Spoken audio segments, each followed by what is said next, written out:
left side especially or right.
Well, I'd like to thank everyone for coming today.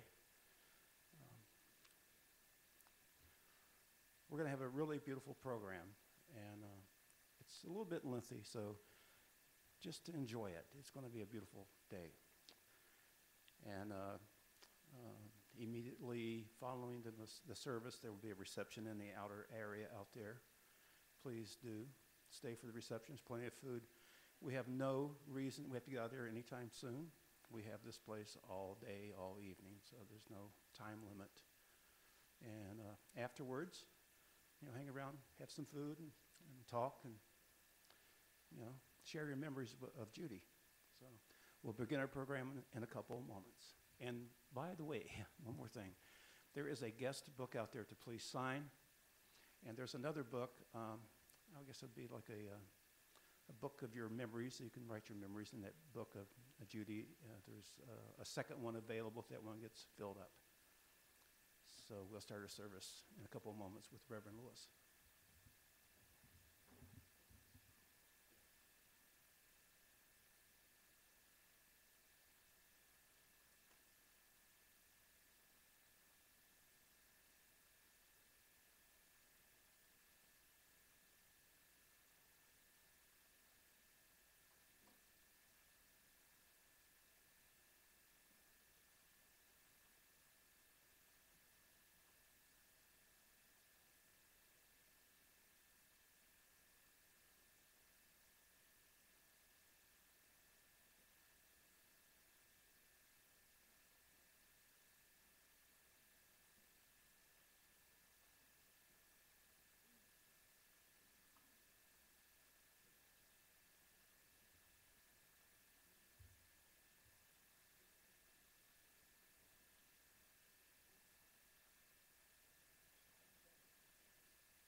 Let's begin with 2 words. Judy Bonds.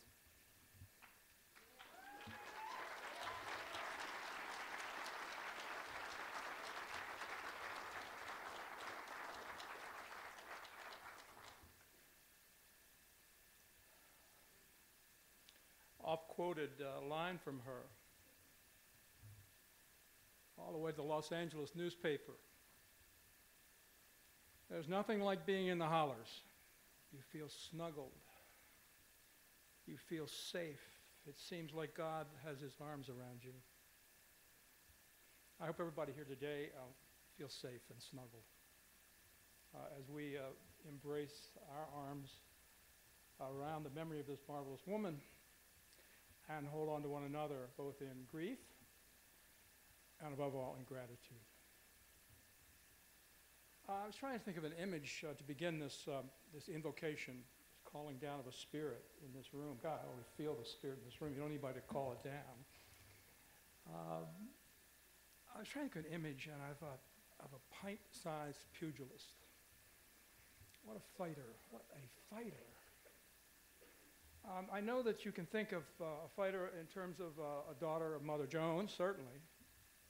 I think of her and have thought of her for a long time as a daughter of the biblical hero David.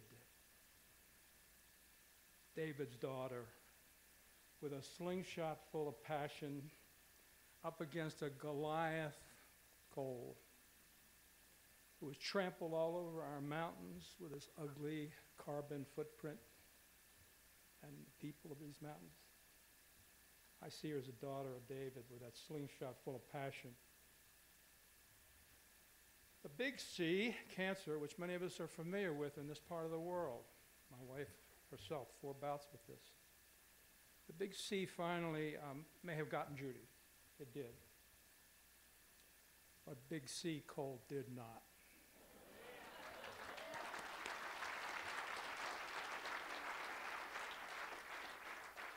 She may have walked through the valley of the shadow of death, and indeed she did. But she did not fear evil. She stood up to it. She faced it down. You know, in the Beatitudes, there's that line. It's awfully hard to understand, particularly if you're on the other end of a lot of trouble from people who don't like you. Blessed are you when you are cursed. Well, what's that mean? Blessed are you when you are cursed.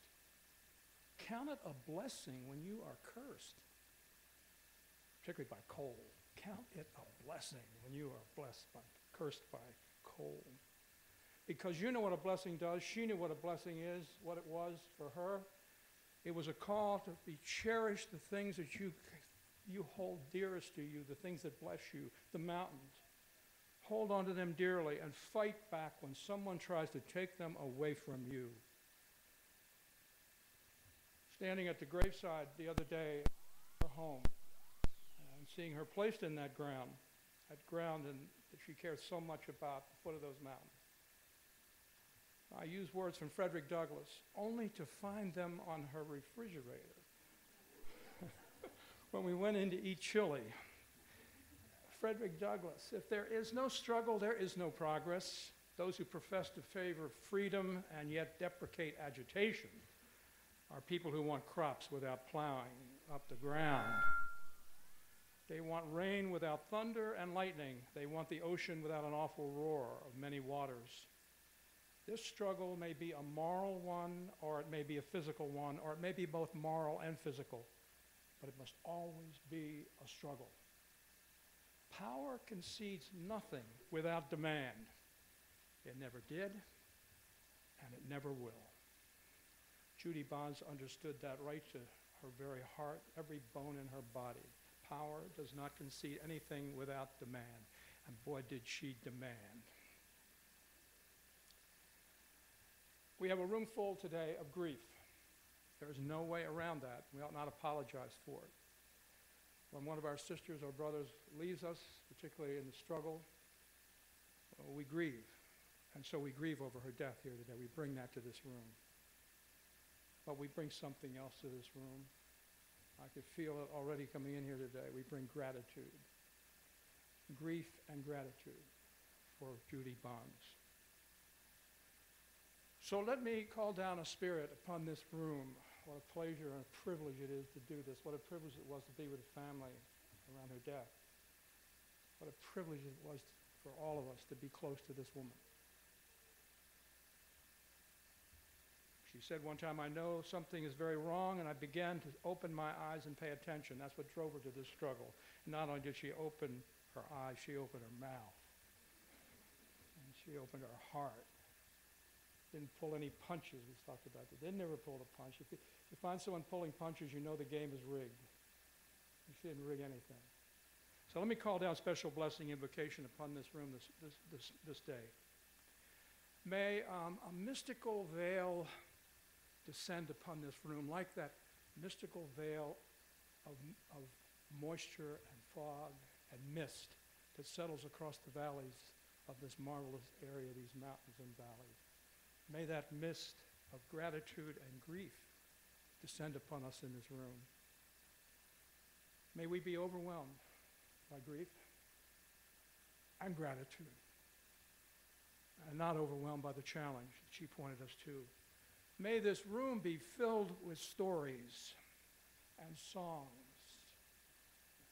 May this room be filled with laughter and tears, and above all, the spirit of Judy in our presence.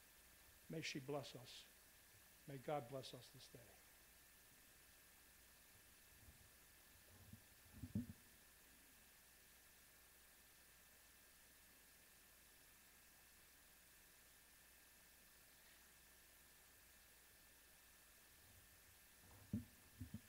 Thank you, Reverend Lewis. The program says that I'm to give the eulogy, and looked up the etymology for eulogy, and it means good words, good speaking, the good things you say about someone after their passing. There aren't enough words to express what Judy Bonds has meant to the people not only of Appalachia and the United States, but the world. And what she has meant to so many of us here who knew her closely and can never fully express the joy that she brought to our lives, and also the grief that we feel as she passes. There are so many people in this room who knew her longer than I did, and who knew her better than I did, and her family that she loved so dearly, that really inspired her to become a leader of this movement. Not that she ever woke up one day and said, I'm going to be a leader of this movement, but the heartbreak of seeing an injustice of her grandson holding dead. Mama, what's wrong with these fish? That she did what she had to do. She didn't ask to become an activist. It was thrust upon her. For good words about Judy, you can look around you, and just about every person in this room probably has some story about Judy. She inspired people from the very young to the very old, family members, new acquaintances, people that she'd never met before. And she didn't have to do it in person. People would see her in a documentary and become involved in this movement. Her passion and her drive was not a normal human passion and drive. It was God-given. It was truly inspired and very inspiring. But Judy also said, you are the one that you've been waiting for. That was one of the things she nearly always said, whether it be to an audience of one person stopping by in the office to visit, or to a group of 6,000 or more students at PowerShift. You are the one that you've been waiting for. Judy took that mantle and that torch and carried it bravely. People who have baser gods, i.e. dirty, filthy, toxic rocks for their idols, would speak bad words about Judy. and they would threaten her. They would threaten her life. They would, in some cases, physically attack her. And she held her head up, and she kept moving. She kept marching on. One of the many things that Judy said that is so inspiring is save the baby humans. And having recently fathered another baby human, those words have even more importance now, because it's so easy.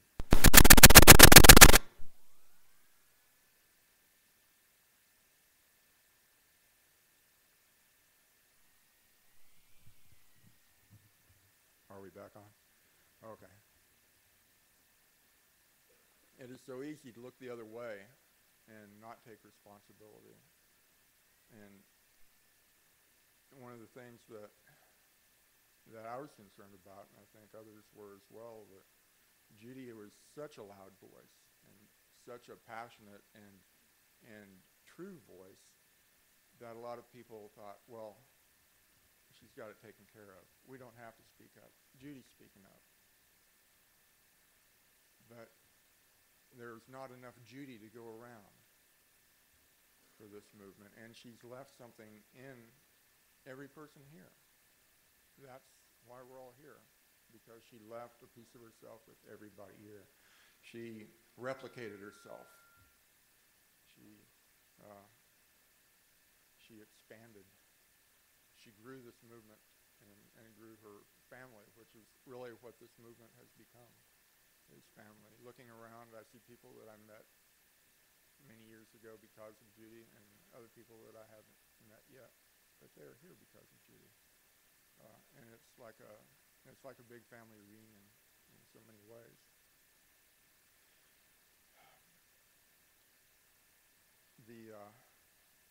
The words that Judy left us are probably more than sufficient to carry on a movement. And we have them well documented in lots of documentaries, books, magazine articles, newspaper articles, memories. And those words will always be with us. And that spirit that Judy left with us will always be with us. And we need to hold that close to us and hold it dear and do as Judy asked, to fight harder. It was last summer when I asked her, Judy, what do you want me to tell people? She said, we've got them on the ropes, fight harder and finish them off.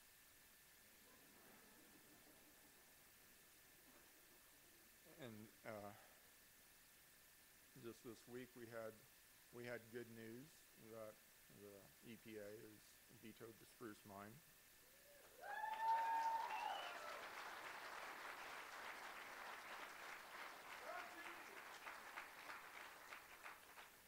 And I think Judy had no small hand in that. She had a lot to do with that. But I think, as Judy would remind us, that's one mountain. We've got a lot more to save too. So enjoy that victory and fight harder for the rest of them. Fight harder for the rest of the baby humans. Judy knew that this wasn't just about her backyard. It was not just about Coal River Valley. It was about the world. I mean, this is a worldwide struggle, and I think people being here from California and New York attest somewhat to that fact. That is not just a nationwide struggle, it is a worldwide struggle. And in the days to come, we do need to stay strong and fight harder, because when those who worship a toxic black rock are dealt a blow, they come back violently. So I ask everyone, stay strong, stay courageous,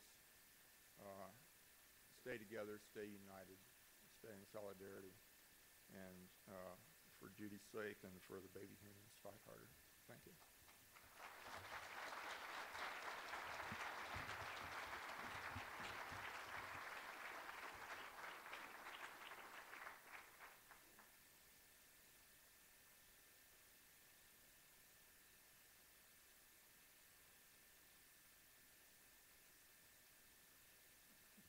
sure hope these work.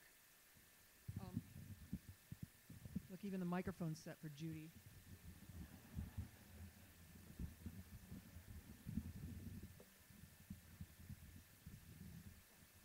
All right. Well, my name is Kathy Matea, and it is my great honor to be part of this day.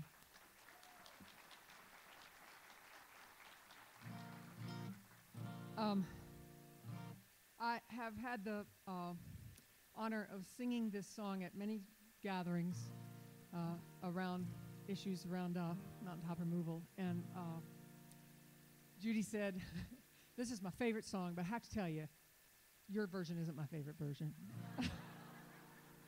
I'm sorry, I love your version of Cool Today, but Gene will always be my favorite on Black Waters.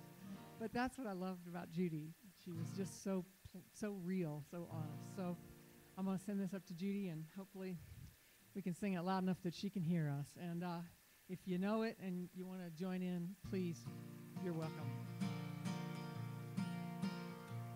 I come from the mountains, Kentucky's my home, where the wild deer and the black bear so lately did roam. By the cool rushing waterfall, the wildflowers dream, and through every green valley there runs a clear stream. Now there's scenes of destruction on every hand, and only black water runs down through my land.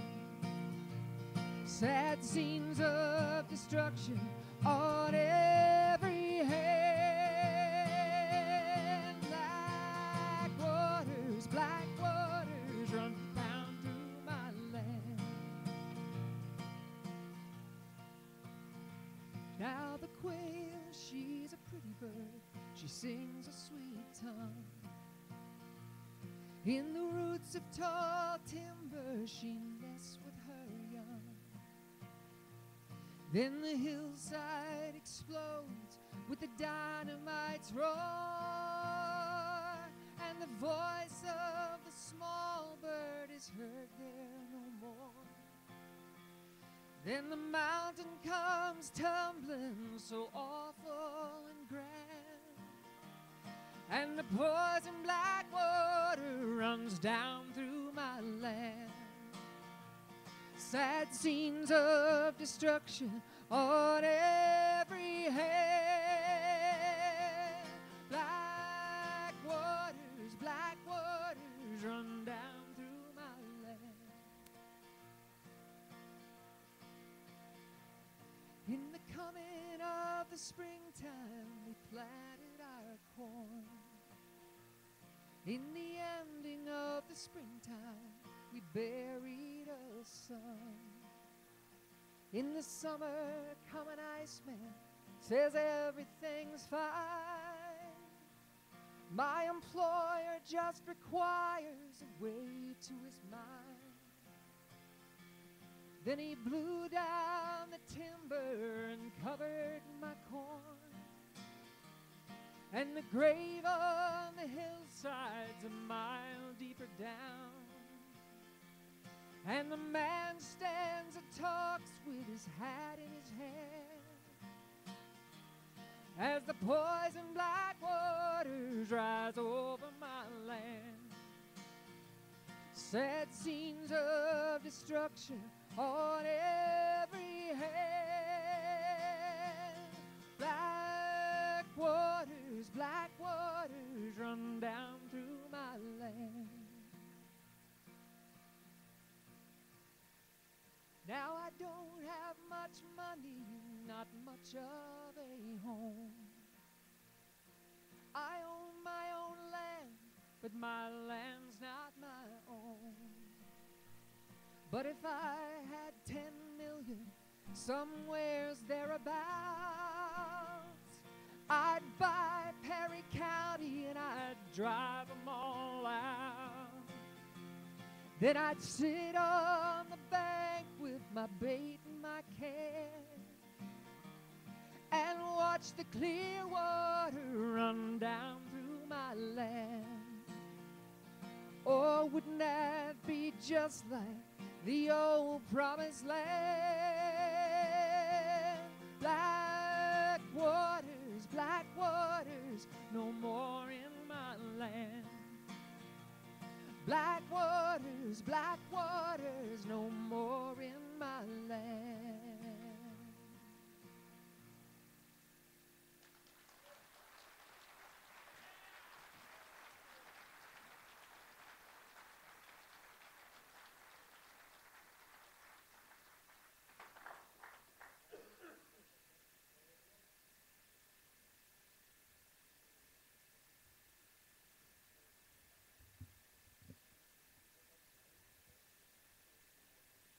A number of years ago, I gave a talk about mountaintop removal that Judy Bonds attended. I said something that day that must have resonated with her because she came up and spoke to me about it afterward. What I said that day was the mountains that have been destroyed.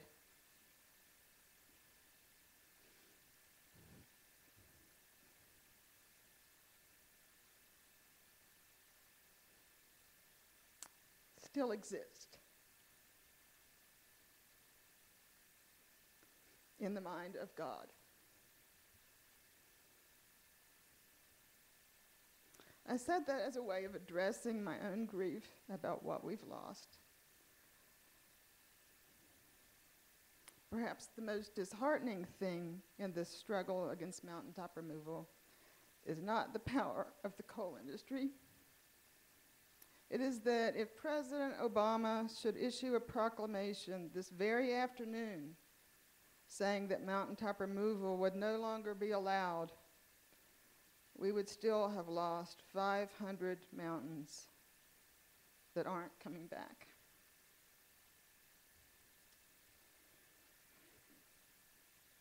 And yet, I said that years ago, and I repeat it today. Those mountains still exist in the mind of God. Wherever God is, those mountains are. And our friend Judy Bonds, whose loss we grieve today, still exists in the mind of God. Wherever God is, Judy is. She is surely among those lovely mountains she fought so hard to protect. And where those mountains are now, where Judy is, no coal company can reach.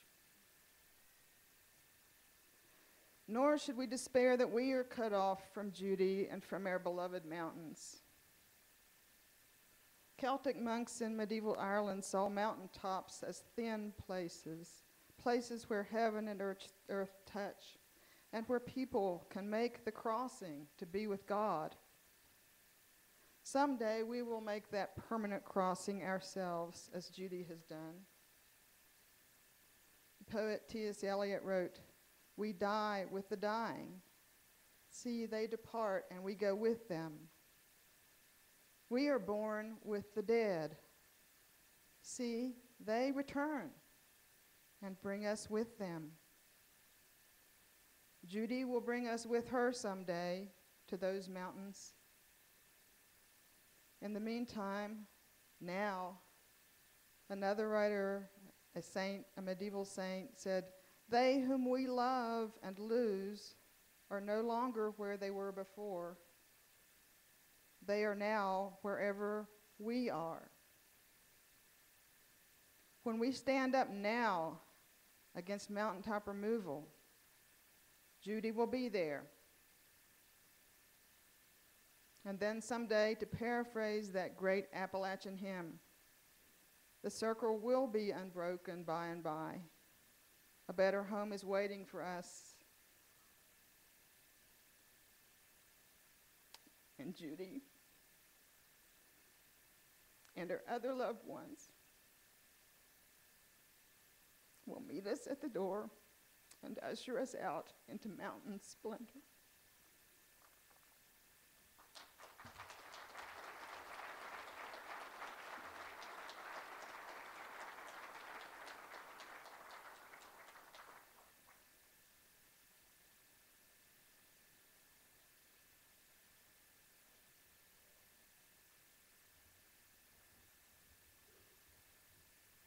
First, I would like to say hello to all of you, friends, family, and environmental family of my mother, Julia Bonds.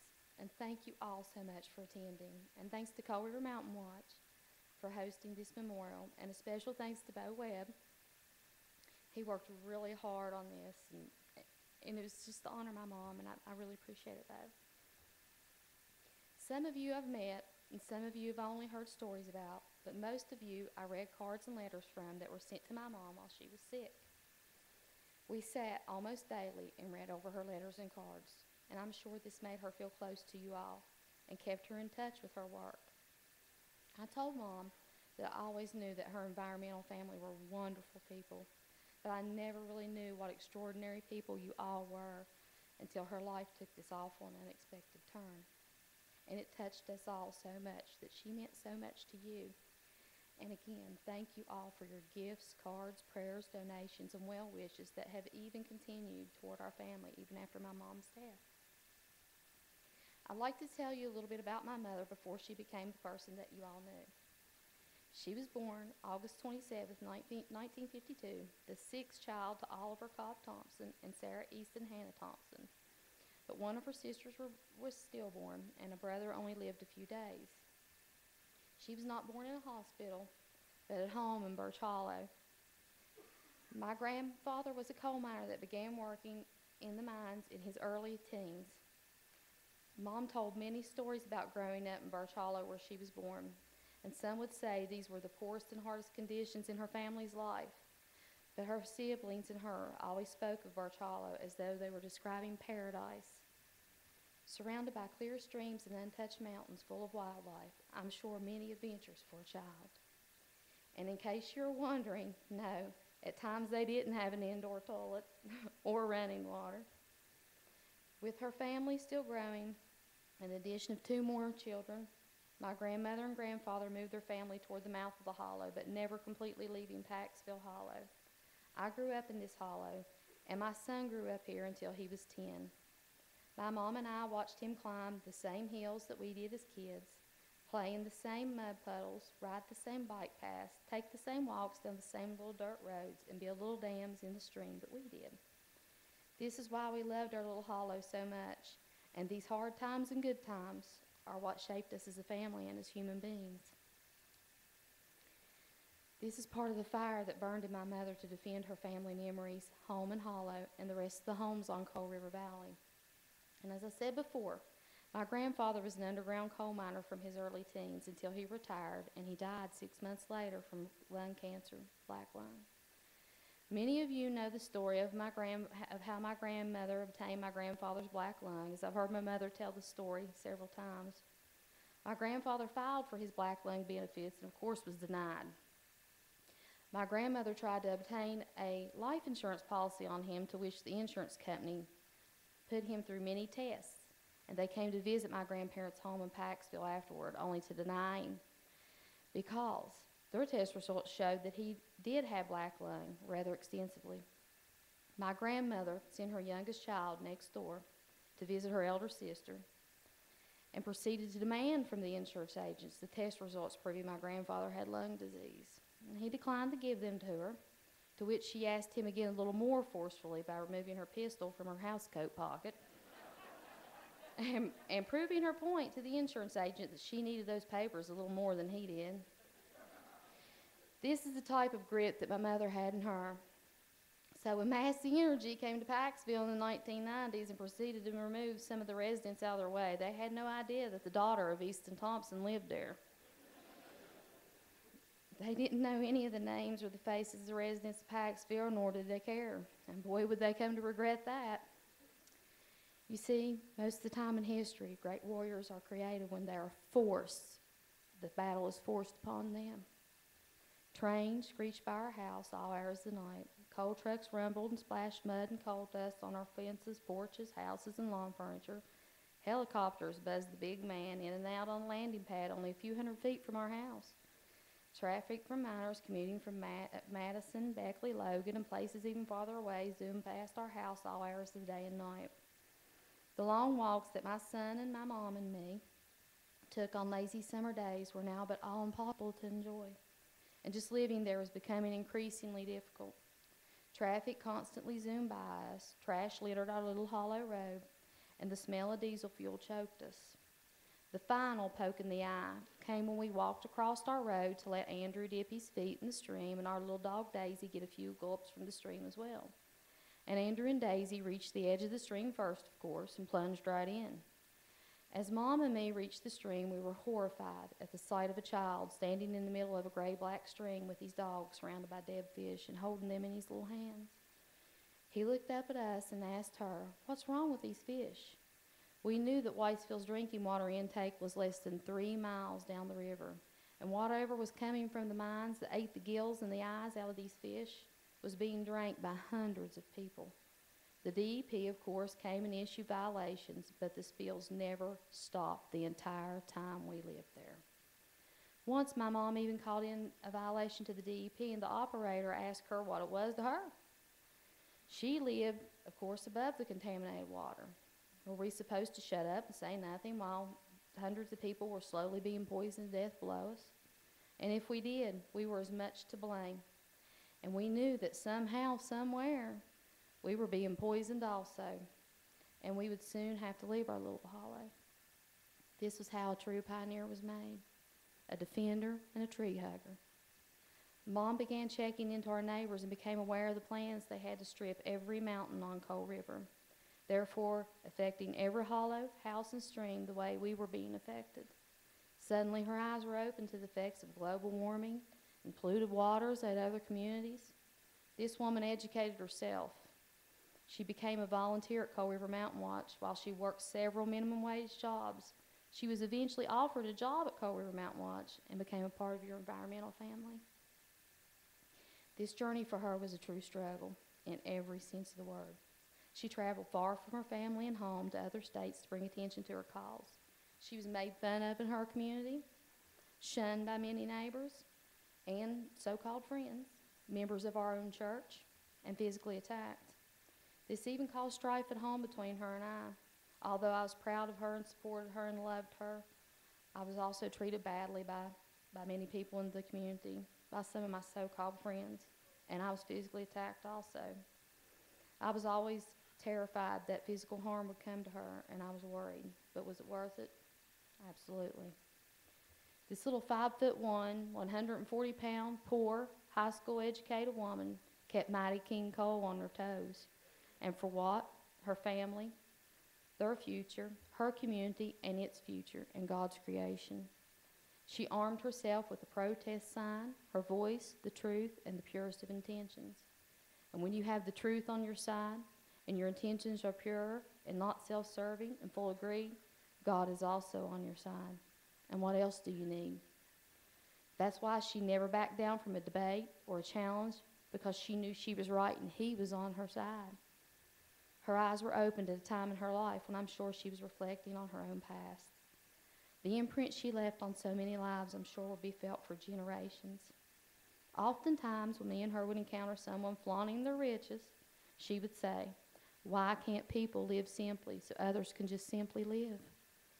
She wasn't at all impressed by their money, and she had the quote plastered on her walls that read, "The comfort of the rich depends on an abundant supply of the poor." To many of you, she was a mentor and a hero and a true patriot. To me, she was this also. She made our little family laugh and cry and see things in all lights. She raised me and Andrew, educated us, sheltered and clothed us, and at times drove us crazy. She was the last face I seen of the night and the first one I seen in the morning. And I'm now at a point in my life where I'm sure many of you have been, or you will be, when you wake up and say, "Oh my God, my mother was right about everything." I lived in the same house with her all my life, and I knew her better than any of you, and I'm still in awe of her courage and passion. She was my mother, and I miss her so much.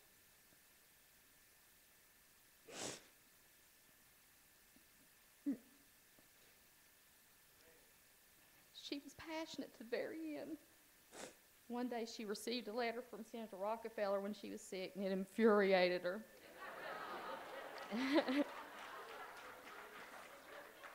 She went to work right away in response to this letter, but for his sake, she never got to finish it.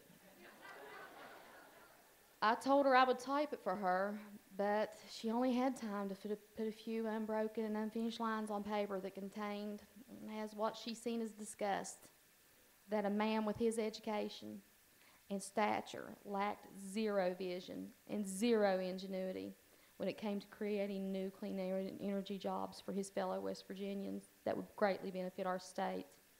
It amazed her that politicians and fellow West Virginians could gather in a dome in Morgantown and cheer for the mighty mountaineers, but could not and would not protect the mountains from which they are named.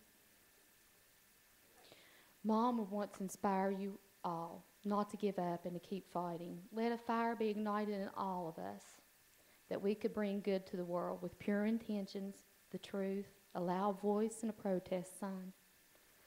A friend of Mom's wrote comforting words to me, Tom Rist, that I want to pass along to you, that said my mom was in a wonderful place now where the mountains are undisturbed, wild and beautiful as God intended them. Thank you all, and God bless.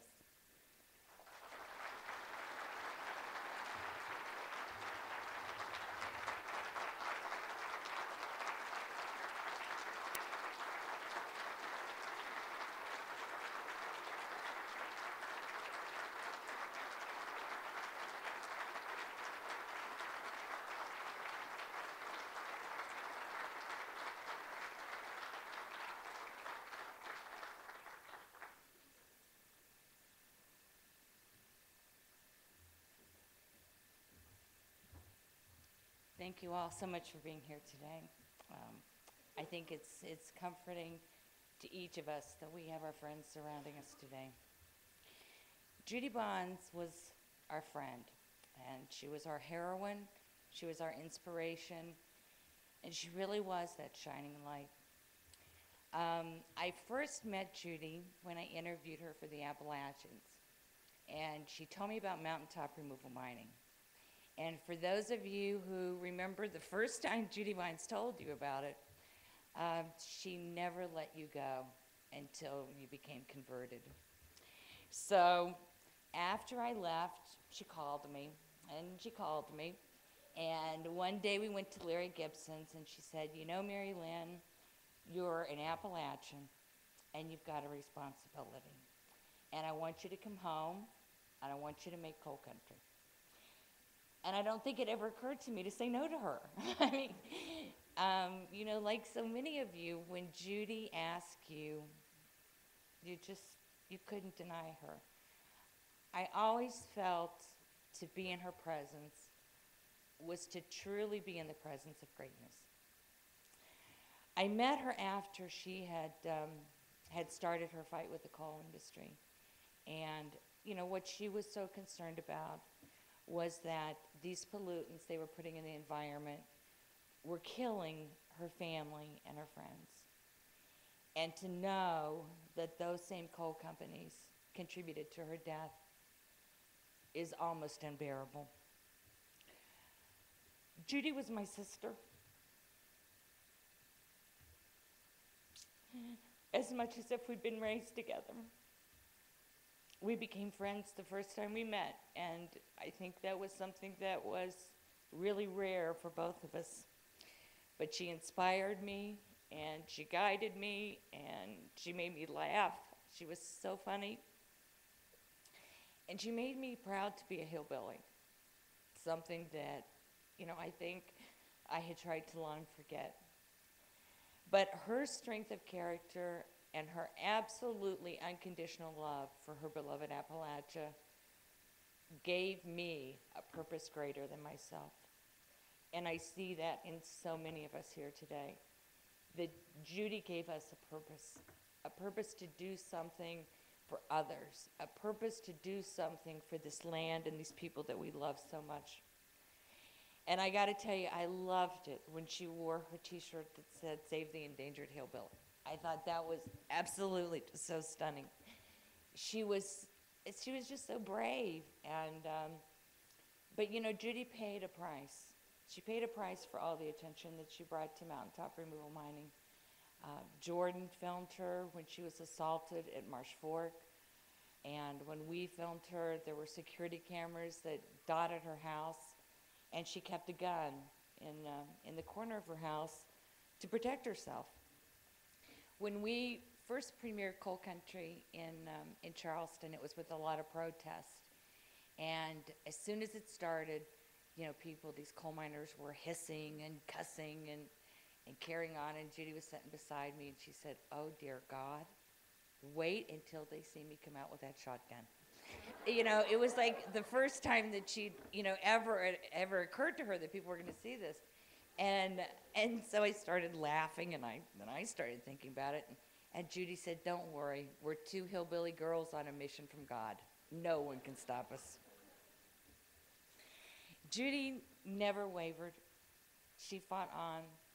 And soon after she was diagnosed with the cancer that took her life, she called me, and we had a really long talk one afternoon. And there were 3 things that she wanted me to know. One was that she loved me. The other was that she wanted me to fight on. And I said, "Judy, you know, what more can I do?" And she said, "Don't worry, you'll find out." And the other thing she wanted me to know is how proud she was to be in Coal Country. She told me that she knew that she would live forever in that film, and she will. Yes, Judy knew that there was a light, an energy that was more important than coal. Judy was that shining light to us, and her light will forever shine and guide us to our home when we will be with Judy again. Thank you.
Wouldn't you know, I'd have to follow Judy.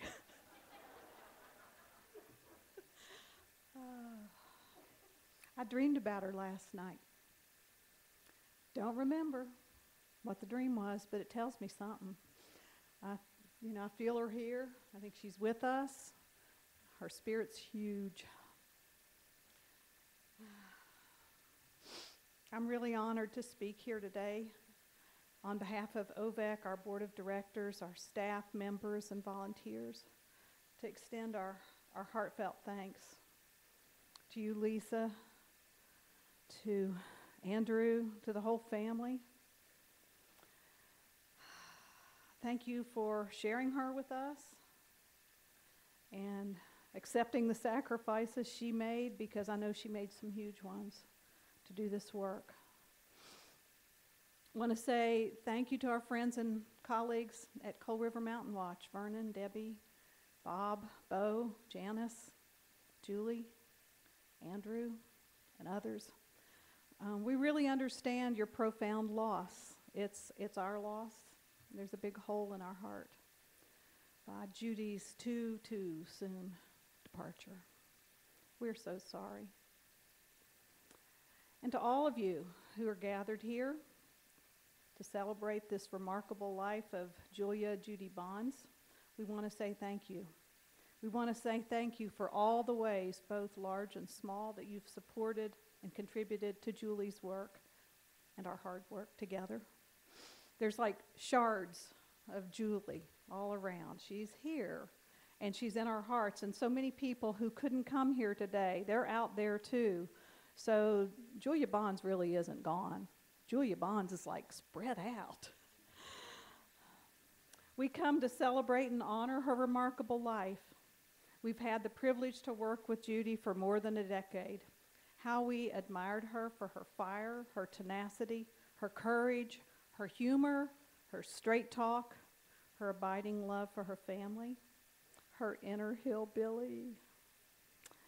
Yeah, while Judy did not seek the spotlight, when Judy was in the room, the lights were on. Truly, they were on.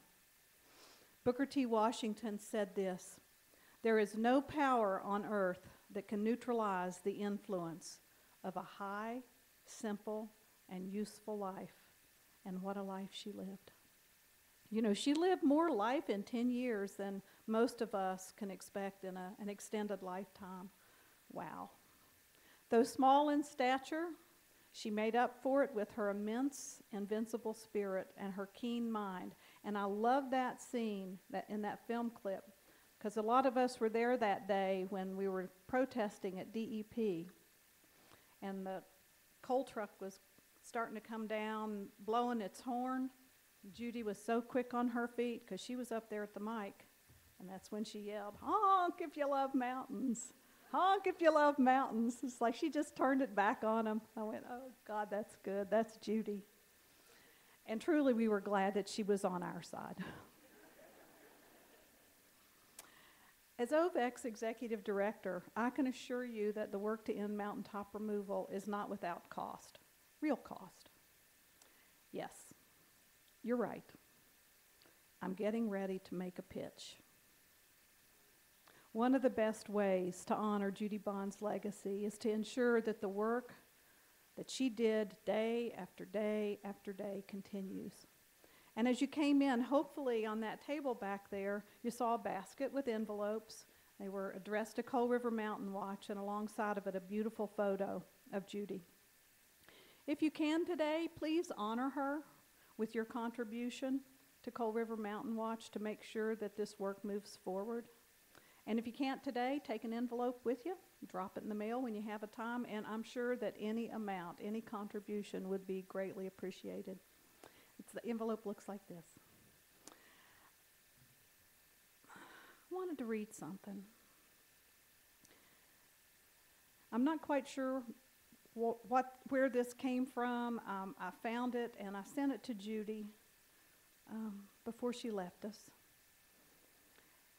And it's said it's a Native American prayer. It says, "I give you this one thought to keep. I am with you still. I do not sleep. I am 1,000 winds that blow. I am the diamond glints on snow. I am the sunlight on the ripened grain. I am the gentle autumn rain. When you awaken in the morning's hush, I am the swift, uplifting rush of quiet birds in circled flight. I am the soft stars that shine at night. Do not think of me as gone. I am with you still, and in each new dawn. So I leave you with those words, but also I was asked to read some words from someone who loved Judy dearly. A great person, a great man that many of you know, a great friend of all of us, Ken Heckler. He wanted so much to be with us, former Congressman Ken Heckler, Secretary of State, who was on the front lines a lot. And he wants also for me to give this to Lisa. He signed it. And this is what he had to say. He said, "Unfortunately, my doctor has ruled that because I'm temporarily suffering double vision, I must not travel." He's 94, too. Judy Bonds was the most courageous person I have ever known. Her influence was comparable to Mother Jones, who helped unionize the coal miners, and Eleanor Roosevelt, who arranged for hundreds of starving coal miners to get a new lease on life in Arthurdale, West Virginia, and in Putnam County in the town of Eleanor, which was named after Mrs. Roosevelt. Last year, when many of us were arrested in the protest at Marsh Fork, an angry critic of Judy's attacked her. She realized that Judy was our leader and would never change her opinion, so that was the only course of action she could take. To me, that really epitomized the leadership and courage of our true heroine, Judy Bonds. Here on earth, nobody could sing Almost Heaven, West Virginia with greater fervor and emotion than Judy. I'll just bet you that up in heaven, Judy is organizing the angels to sing a song with the words that heaven is almost West Virginia.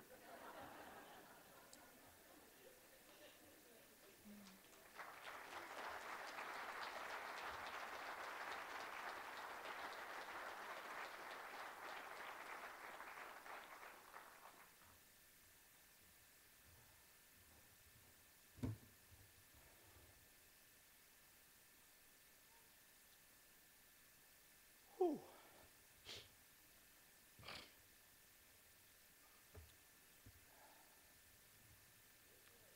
I started getting broke up early. And I swore I wouldn't cry. Shouldn't swear. I've often heard people say, well, you're just talking to the choir. I think we are today. You're the choir. Judy was a real person who lived a real life, and she wasn't perfect. And that's the good news, because that means all of you imperfect people can do something. Okay? I mean, she didn't have a PhD. She was a country girl. And she saw something that she had to do something about.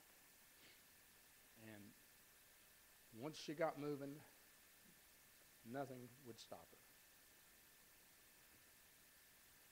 Although she was imperfect, she was perfect in one way. She recognized that our mountains are being destroyed by people who are making money off of doing that. And that's all it's about.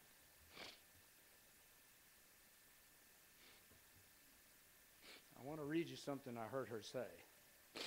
If I can ever get all this driveling taken care of. I'm tired of it. I'm not taking it anymore. I've got to stand together. We've got to stand together, or we're going to lose everything. And most of all, our children will lose everything, because they are the ones who are going to suffer. Because let me tell you, not only are they running the bears and chipmunks out of the mountains, they are running us out too. Have you thought about that? They're laughing at us as we run. They think we are stupid hillbillies. We are not stupid people. We are just live and let live people. We've always been that way. We've always thought that people would be as honest as we are and treat us the same way that we treat them. I'd like to read you something now from a president from near a century ago. You'll be surprised when you find out who said it, but I'm not going to tell you now. You can ask me later. Persistence. Nothing in the world can take the place of persistence. Talent will not. Nothing is more common than unsuccessful men with talent. Genius will not. Unrewarded genius is almost a proverb. Education will not. The world is full of educated derelicts. Persistence and determination alone are omnipotent. Persistence and determination. That was Judy Bonds.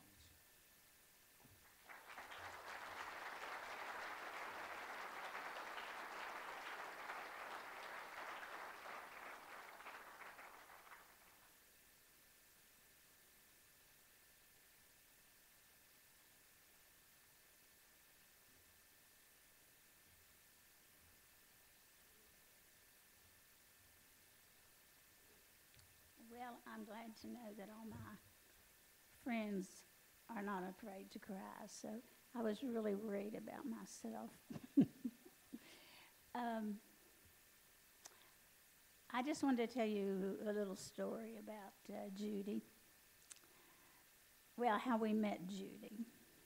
Well, let me start out the way I intended to.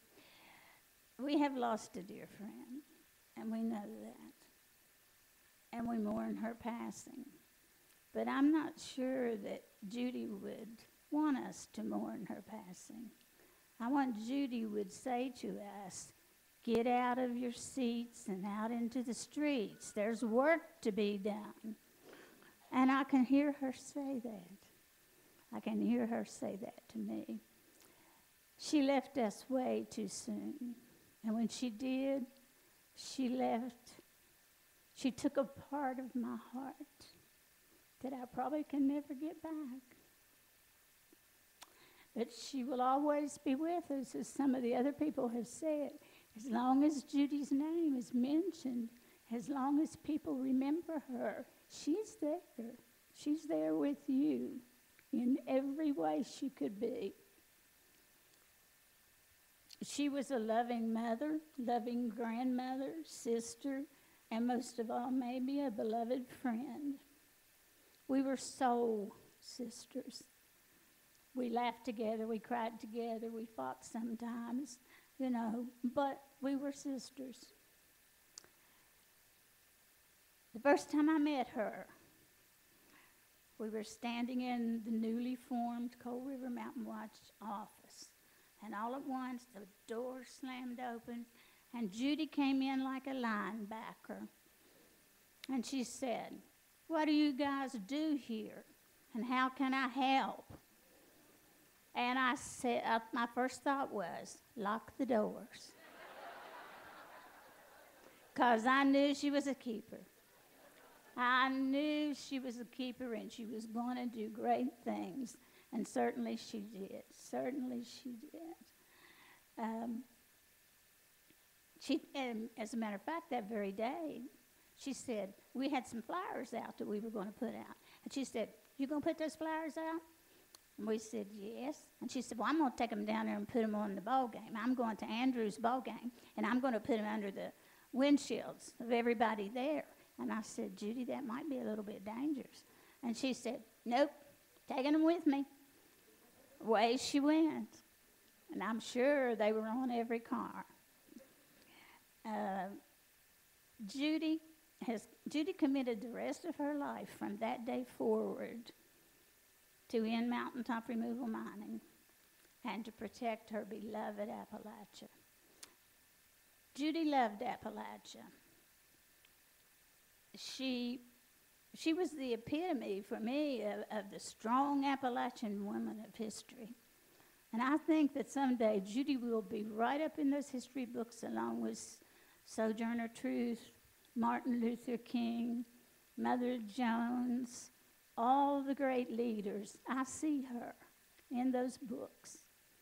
And if not, I might have to do something about that.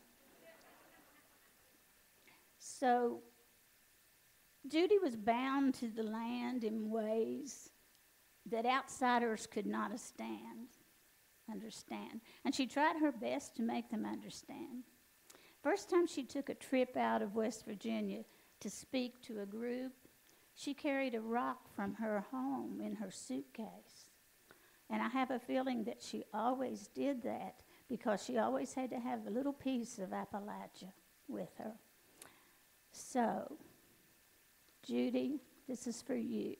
And I read this poem in honor of Judy and everything she's done, because this is what Judy means to me. I am Appalachia. In my veins runs mountain pride, the hill-fed streams of passion. And stranger, you don't know me. You've analyzed my every move. You still go away shaking your head. I remain enigmatic. How can you find rapport with me? You, who never stood in the bowels of hell, nor felt a mountain shake and open its jaws to partake of human sacrifice.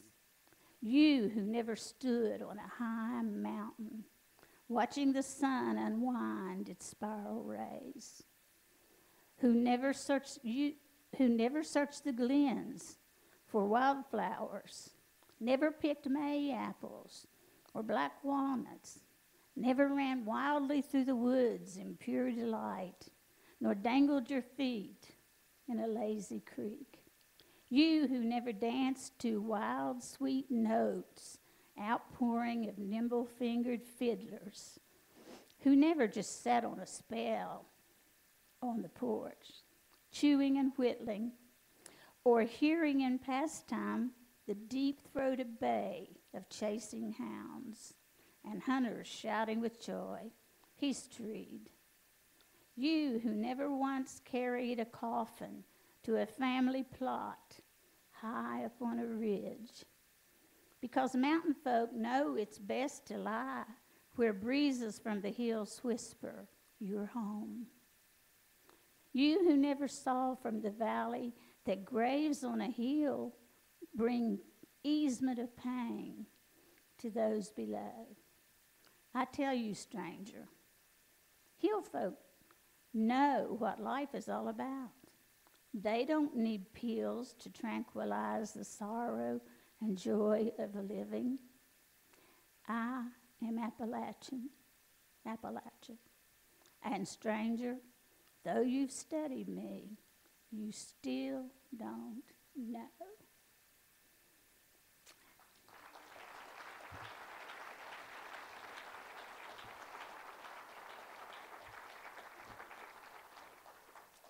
And that was Judy. That's the way she felt. So I hope I can say to Judy right now, go rest high on that mountain, and God bless you.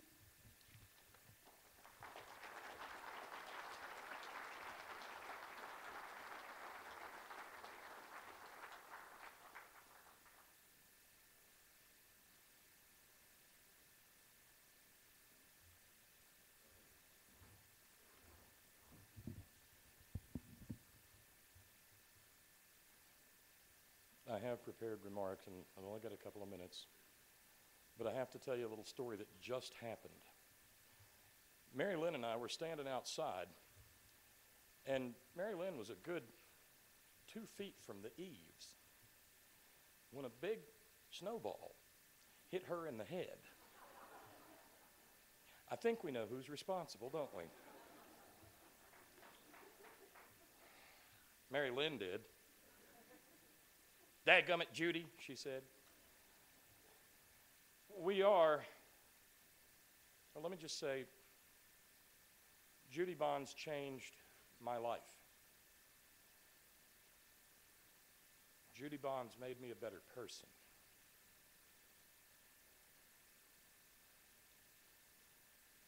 I had, after many years, decided to come back to the occupation that was my first love, radio.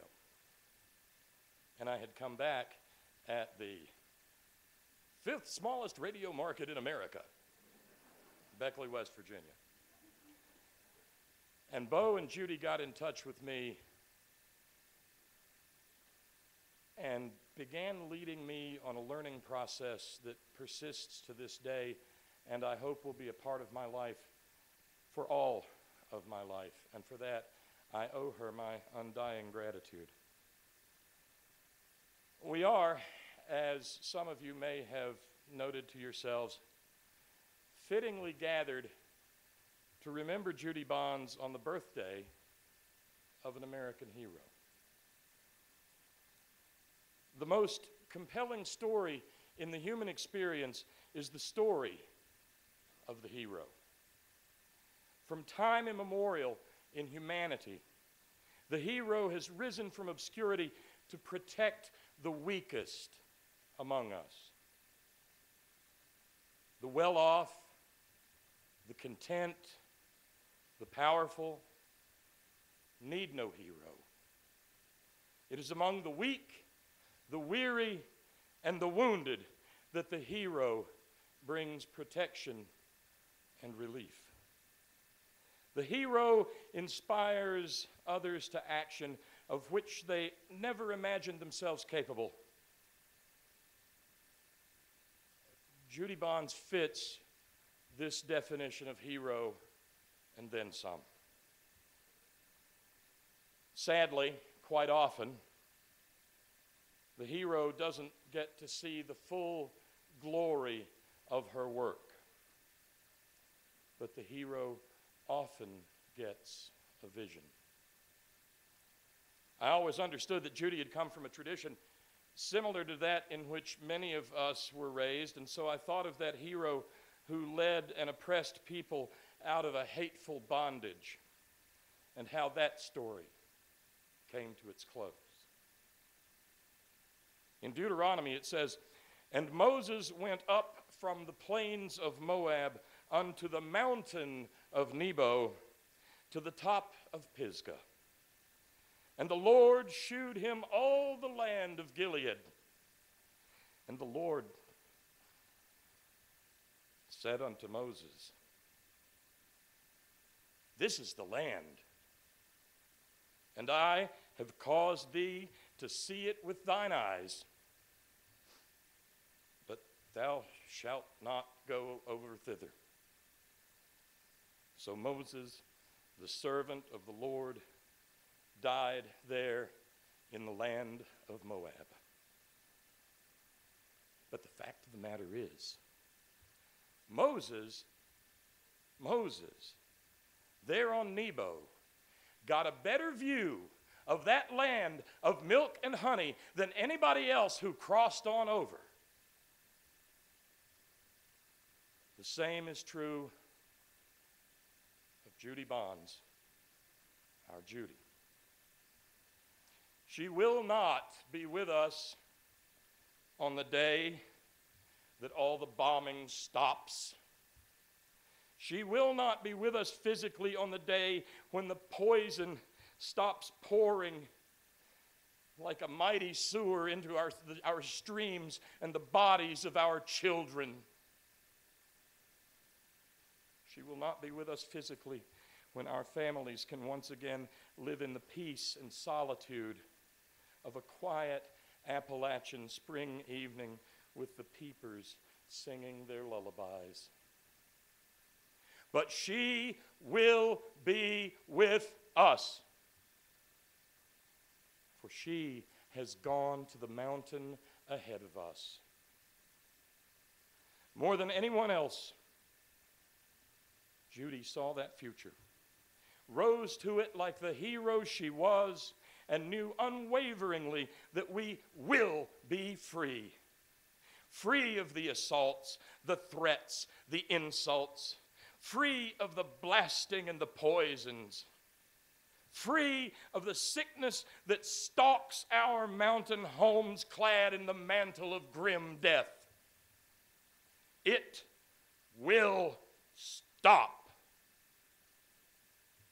She knew that we will stop it.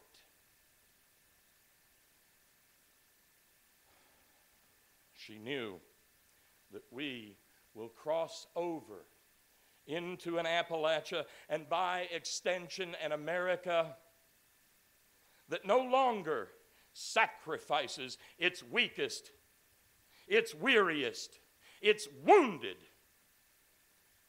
on Big Coal's altar of holy profit. She knew it because her faith was in us. And I, for one, am certain that hers was a faith that was not misplaced. Let us redouble our dedication here today to see Judy's faith well placed. Let us, as Judy said, fight harder.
Hillbilly angels going home.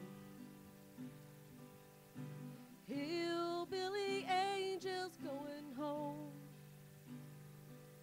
Where the mountains remain that were built by God's hand. Where you're never pushed from your home and forced to leave your land.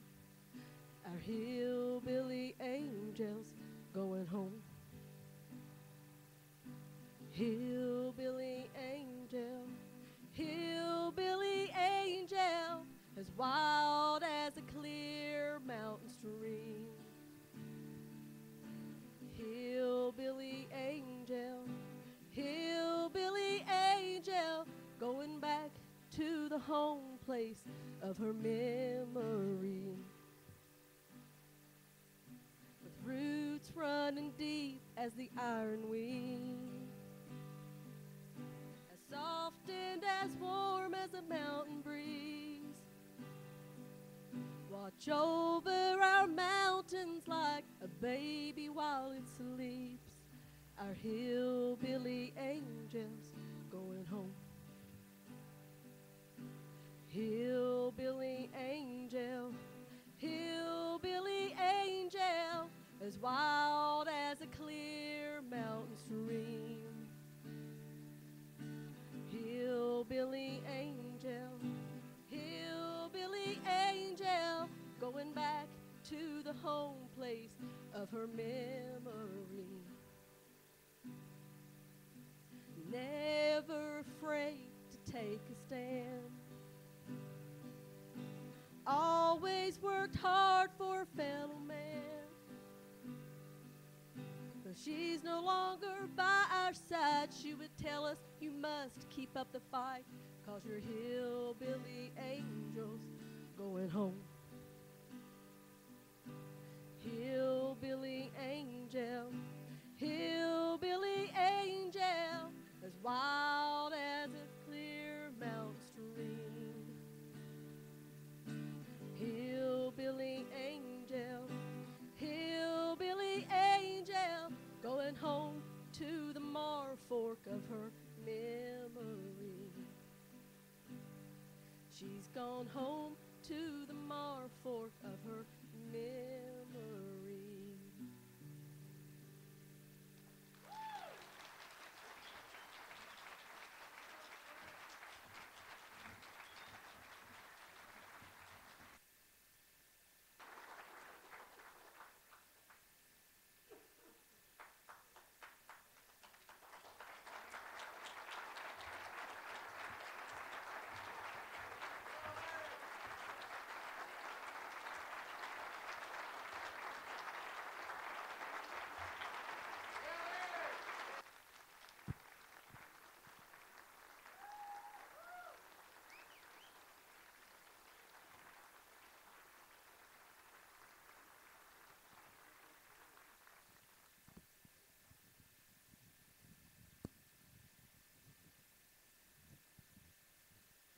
Anybody that knows me, I can't talk in front of one of them gizmo things, you know.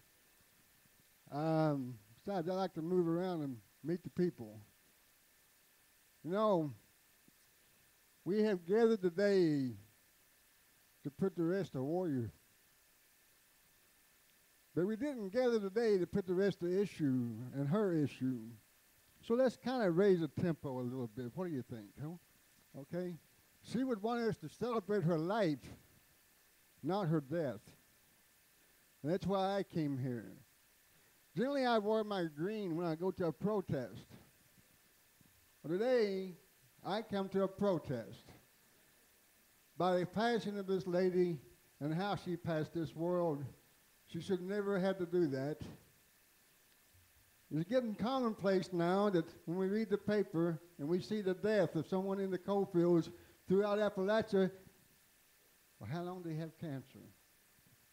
When did they get it? The passing of a warrior, Judy Bonds. We have so many warriors that have passed. In my own family, over 12 in the last year and a half. 2 days before Judy passed. I'm tired of going to funeral homes. So I was thinking last night before I got here, what would Judy say if she had a chance to pep you people up here and get you mad, God damn it, get you mad, you know? And she would probably say, we got a fine list of people who have passed this world with cancer. How come we don't have another list of people who have cancer and get them motivated to speaking out about it, to stop it?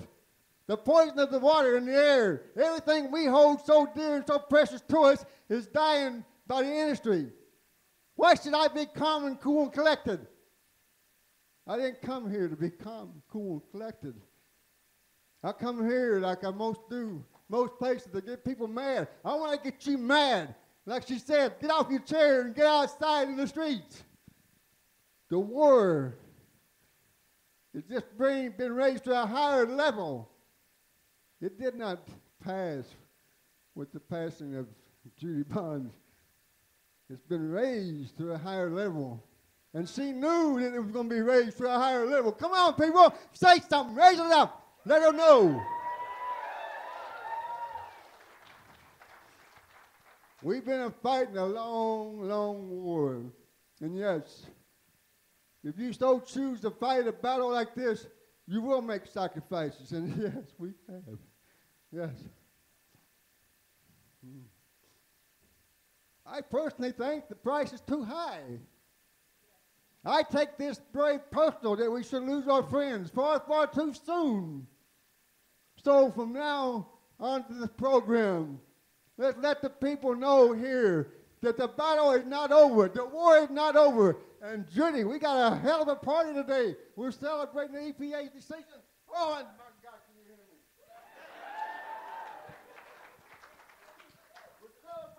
We're celebrating the victory. And Judy knows it, by God, she could be here if she would. We're celebrating. So let her know that it's not over. It's just beginning. The battle, the war is not over. We can't ride the last victories we had. We got to use them as a momentum to keep going. You understand? We got to keep going.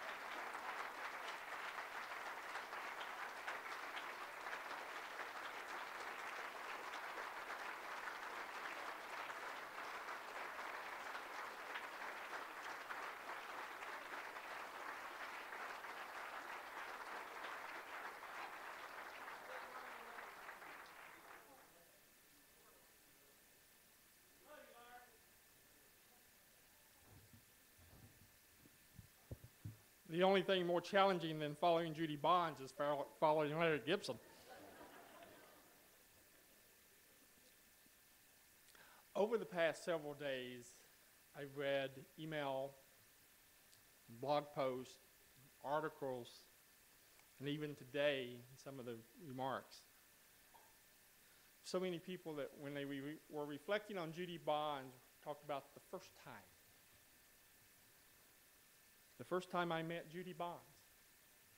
The first time I heard Judy Bonds speak. The first time that I saw Judy Bonds on film. So that got me to thinking about that phrase, first time, and how that is reserved for special people and special times. Perhaps we remember the first time we saw our child, the first time we met our wife, our husband, or life partner. Perhaps it's the first time that we met that special teacher or that special minister. Sometimes those memories and those first times are sad because it's tied to tragedy. Some of us in this room will always remember the first time and where we were when we heard that President Kennedy had been assassinated, even though we may have been very young. Or where we were the first time we heard that Martin Luther King had been killed. Many of us will remember where we were when we first heard about 9/11. And I dare say that most of us will remember where we were when we first heard about the shootings in Tucson just a week ago today. Those first times, both the ones that are joyful and the ones that are heartbreaking, are remembered because they are about moments that change our life. And that's what meeting Judy Bonds was. Life-changing. I first met Judy when I walked into the office of Coal River Mountain Watch after having attended the Coal Summit in Charleston, West Virginia, and having gone up to Caford Mountain to see Larry Gibson. Judy was in her usual state. She was on her computer checking the email, answering the lies, the latest lies of the coal barons or the politicians that are in their hip pockets, going over to her little desk in the corner looking for something that she couldn't find, going back over to the big table in the middle of the room sorting through articles. Judy was always busy, never still, even before the Goldman Prize. Back in those days, the office was basically Judy Bonds, Janice Neese, Patty Seabach. And Judy was busy, but she took the time to sit down with me. Now, I have to admit, I didn't realize just how life-changing it was going to be. But what I did realize was that Judy was a kindred spirit. The time I was dealing with the coming to the realization that the same industry that put food on my table when I was a child, gave my father a wage that allowed my parents to send me to college, was also the same industry, the coal industry, that had destroyed my community in Dorothy, West Virginia, and was destroying community after community all over Appalachia. Judy, who came from a family of coal miners, had been through that realization herself, and one of those moments was when she saw her grandson in that stream in Marfork Hollow holding those dead fish. And Judy knew, as Martin Luther King said, there comes a time when silence is betrayal. And Judy would never be silent again. And she would help so many people, including me, find our voice. Judy always loved and showed that love by keeping us true to our mission. I remember back in the days when we were first looking at Mountain Justice Summer, the first one, having those sometimes difficult discussions. Were we ready to ramp this up? Were we ready to step up to nonviolent civil disobedience? What would that mean to the communities that we worked in? What would be their reaction? How would it impact people's safety? One concern was that we did not have that Martin Luther King type of leader, the one person who could electrify people. I remember meeting at the Unitarian Church with many of you in this room. And Judy listened to those concerns, and then she leaned forward. And with those blazing eyes, she said, "Guys, let me tell you something." Judy often started with that phrase. And then she used the quote that you've heard today, and it's been attributed to Gandhi and also attributed to the elders of the Hopi Nation.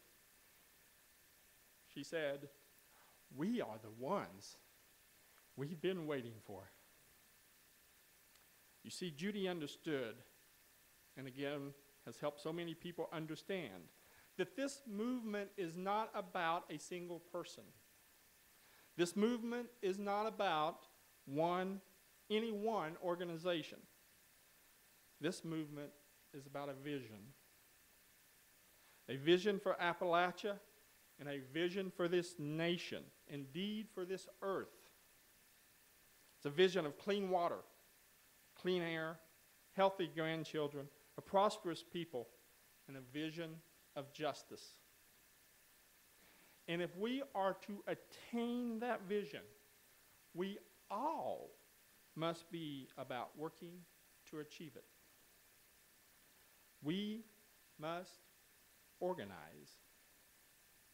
And she knew that all of us could do our part.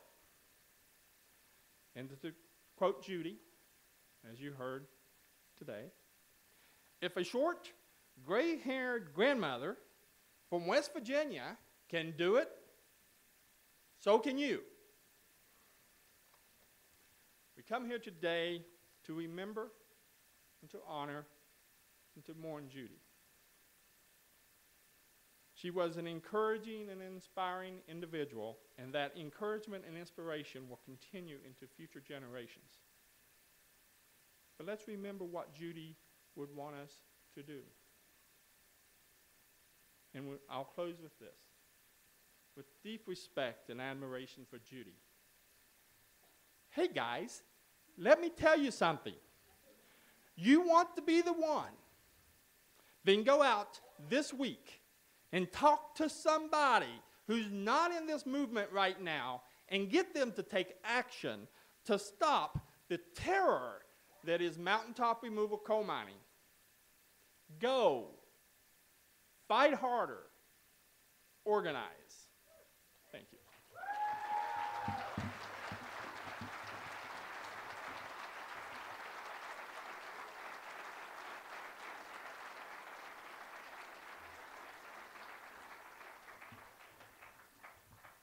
Hi. Debbie Gerald had a family illness today and unfortunately could not be with us. But I know, we all know she's here with us in spirit, and so I have been asked to share a message from New York City, which I'm very honored to do because, as we all know, Judy traveled everywhere, and she indeed made several trips to New York City, and that is how she changed my life and the lives of others I know who are in this room today.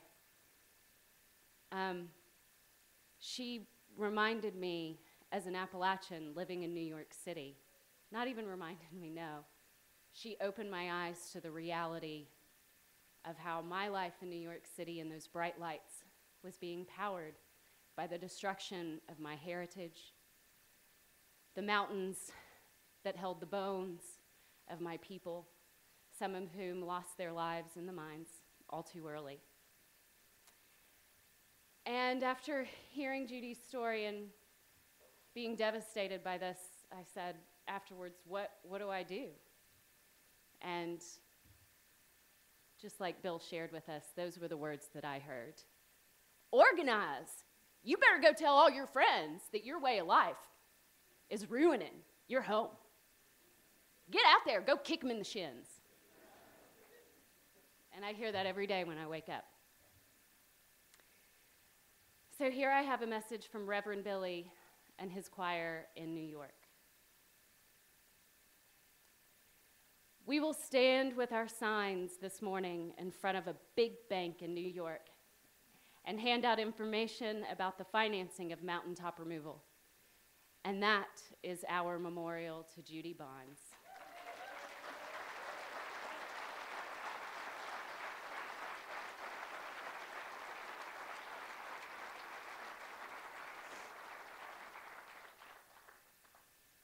We're grateful to share this activism with you brave people, Judy's friends and loved ones. This activism that is a stream of mountain water that flows into a pool of energy that we all share. When we feel hopeless, the stream keeps flowing because there are always others who will sing and pray, risk arrest, do the research, walk hundreds of miles, confront men in suits and in uniforms. Judy invited us into your movement with her easy laugh, and we were latecomers. And the evil of mountaintop removal was just arriving in the progressive conscious in our city, breaking down our resistance like a clear stream flowing into a wounded mountain. Judy, we thank you. Earth alleluia, life alleluia. New York loves mountains.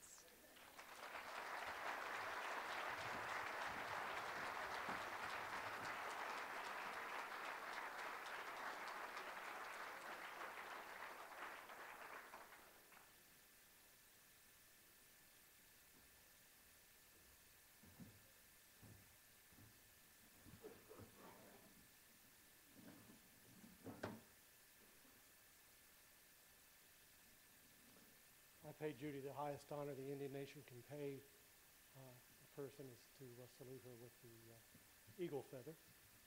I'm honored to be asked here today. Everything we do as Native people and as people who embrace Native culture, we do so in a circle.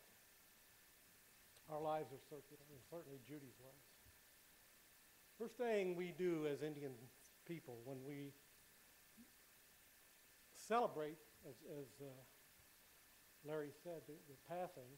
And by the way, with Larry talking about warriors and Janet talking about Native American prayers and Bill talking about the Hopi, kind of cut my program part of it in half. But that's all right. I'm glad to see that we're drawn upon the Native culture. And I think we got some Cherokee out here, and we got some Blackfoot. The Conoya River runs through my veins. My grandmother was a Blackfoot Indian from the banks of the Conoya, and they married into the Blackfoot. I'm a mixture as well. I got a little white in me too, but I can't prove it. But we do everything and we begin our ceremony. The Lakota, we begin our ceremony with the words Matakoyasa. And they're very simple words. They simply mean we're all related. We're all one family here today. But we're not, when we say that, we don't mean the people around us exclusively. The mountains are members of our family. They live, they breathe. The waters live and breathe. The things that crawl, the things that fly, those are our family, and we have to protect our family. But in our ceremony, the first thing we do is release our grip on the person who has shed the human condition. It is turning into free spirit. And as I do that, I'll speak some native languages. In your own mind, should you choose to do so, release your grip on Judy. Allow her to soar free. And if you'll forgive me, Reverend, for an Indian to quote scripture is a little bit odd, but Isaiah 40 says, "Today you will soar as an eagle. You will run and never grow tired. You become a new creation because you've kept the faith of a child." Take the next minute and release your grip on Judy.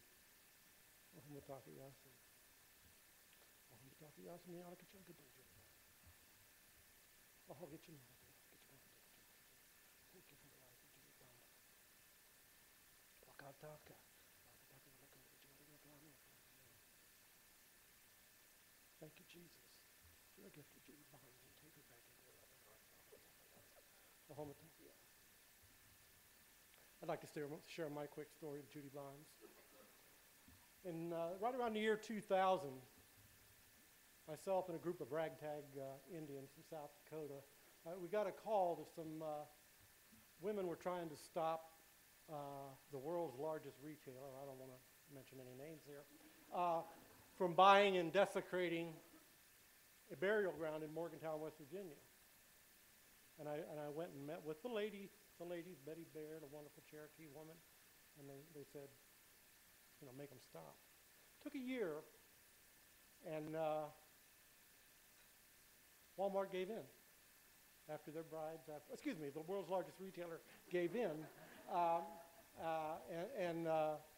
they basically questioned my sanity and said, "You're willing to die for this?" I said, "Oh yeah," and I said, "I'm native." Tecumseh said, "Live each day as if Creator calls you, you don't beg for another." That's what Judy Bond did. Judy Bonds did. She lived her life every day, willing to go. But anyhow, we were successful. And hearing of my success, our success, forgive me, the success of the entire community, Bo's brother Joe, a wonderful native drummer, said, there's some people down in Whitesville, Coal River, West Virginia, need some help. It sounds like an Indian issue to me. And, I didn't know a whole much about the area, although my blood is from West Virginia. Bo introduced me to Judy Bonds. Like Bill said, we all remember our first moment with Judy Bonds. And she was very polite to me and very thoughtful to me, and I had explained to her exactly who I was and what I had done and what we had done. And I said, we just stopped the world's largest retailer from digging up a burial ground in Morgantown, West Virginia. I was on CNN. Blah, blah, blah, blah, blah, blah. And she said, she feigned, some kind of courtesy comment, She said, "Well, that's very nice, Matt. What have you done today? And how are you going to help us save these mountains?" And I realized at that moment I was in the presence of greatness. And the thing about Judy's greatness is she would never embrace or never acknowledge. She brought out the greatness in us. She gave us permission to be great. And please, if you doubt your own greatness, you doubt Judy Bonds. Because she gave it in all of us. She brought it out in all of us. And in the native culture, the women rule everything. Now, from time to time, they let us put on beads and headdresses and prance around like we know what we're doing. But we always go to our women, usually older women who have lived a while. And although I was her senior by a couple of years, she would give me advice on how to be an Indian man. And I came from being an Indian thug to an Indian gentleman from being with her. And I use that word because some of the tactics we had to use were brutal. But some mentioned about the assault she took. I'll never forget those words. When that slap hit her face. "Is that all you got?"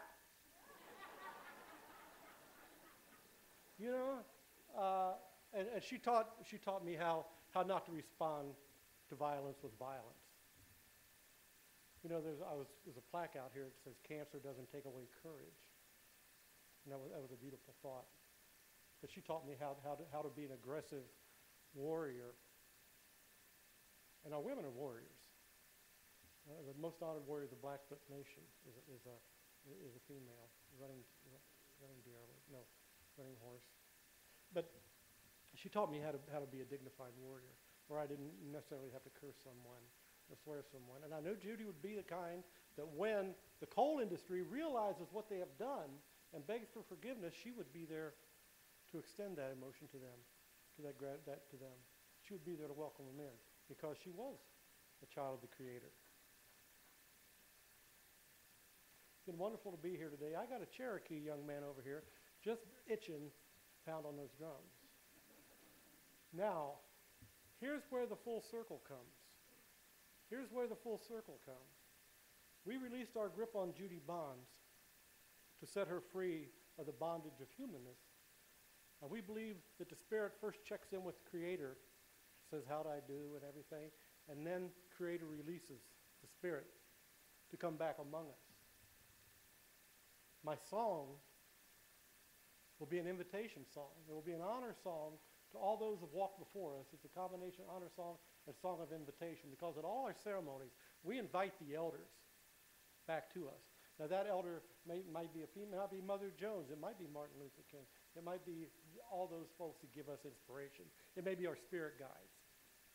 And now, as Indian, as people of culture and what we do, Judy is now can be our spirit guide, as many folks in life are. We're going to come full circle, and I'm going to sing an invitation song for Judy to come back in our lives. Not as a memory, not as a faint spirit when we feel strong. If you can't feel the physical presence of Judy Bonds, in your life on a daily basis, we have a saying in Lakota culture, you need to go to the mountaintop. You need to look inside of you, because she is alive, she is thriving, she has only shed her human bondage, and she is a free spirit today. It's an easy song. You can pick up the chant real easy, as we call catch a chant. Please join me, and let's invite Judy back into our lives. Young man, do it.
I think this is the best memorial service I've ever been to. How about you all? But that's because Judy was a beautiful person, a beautiful soul. Her family is beautiful, I can tell, just by this brief encounter.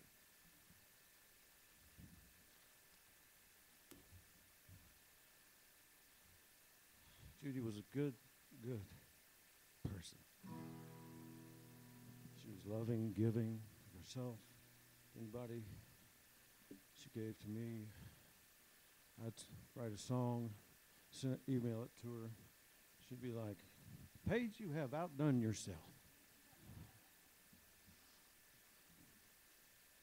But Paige can't outdo Judy, but I tried to get close to the spirit of Judy's spirit, in the songs I wrote after meeting her, and about the people that she came from. Beautiful, beautiful people. And the song is called Beautiful.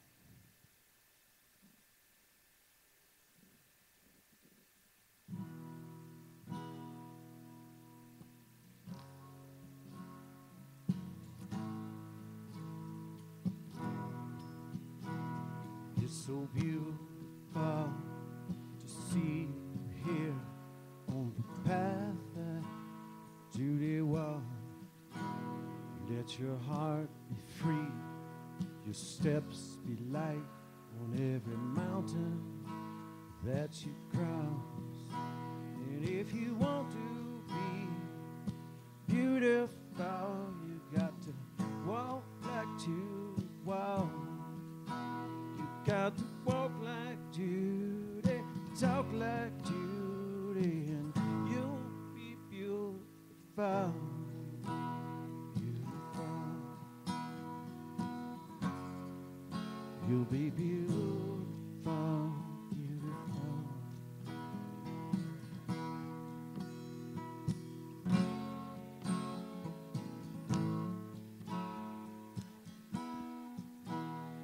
was beautiful with eyes of fire. She walked down through the flame. Did she take you to the mountaintop where the wind whispered your name? And if you want to be beautiful, you got to walk like Judy. Wow, you got to walk like Judy, talk like Judy, you be beautiful. You'll be beautiful, beautiful.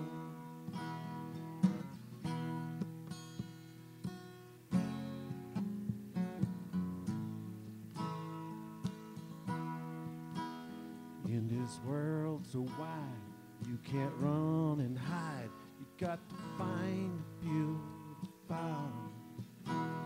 In this universe, with its pain and hurt, you got to choose the beautiful. And if you want to be beautiful, you got to walk like Judy. Wow. Got to walk like Judy, talk like Judy, and you'll be beautiful. Now walk on, walk on. You got to walk like Judy. Wow. You walk on, walk on, walk on, walk on. Walk like Judy, talk like Judy, live like Judy, give like Judy, and you'll be beautiful.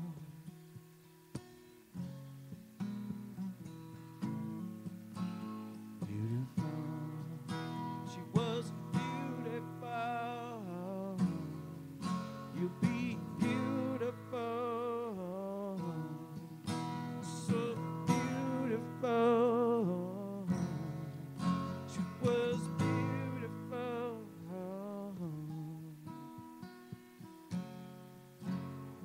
And you'll be beautiful.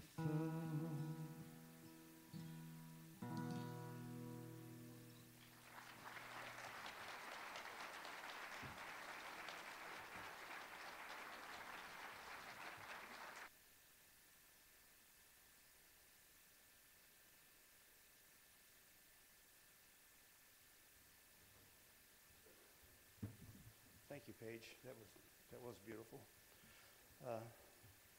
Just a little note when after Reverend Lewis gives the benediction, we're going to ask everyone to remain in their seats, and the family will be dismissed, and then your roll by roll will be dismissed. So just keep that in mind. These past few months, knowing Judy was critically ill, left me, and I think probably many of us, without words to express our feelings. I don't know if there are words to express all that I feel. Judy encouraged me to remain focused on the struggle while she was ill. I told her that I wanted to be there to help, to take her to treatments and doctors, and she wouldn't let me do that. She told me to keep doing what you're doing. Fight harder than ever now. I can't be there. Don't worry about me. Keep doing what you're doing. Keep going.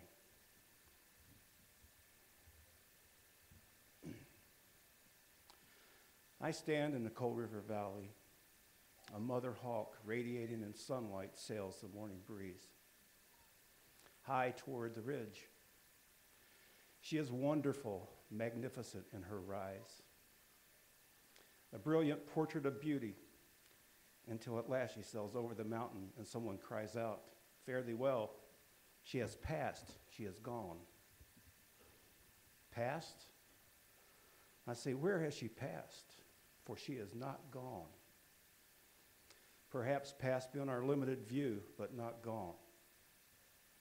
She is just as large in the clouds out over the mountain than when we last saw her.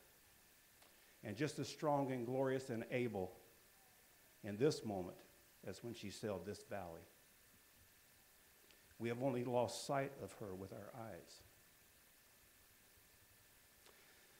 I offer you these words from Bishop Charles Brent. And just at the moment when someone at my side says she is gone, there are others who are watching her coming, and other voices take up a glad shout. There she comes. And that is dying. And horizon and just the limit of our sight. Lift us up, O Lord, that we may see further.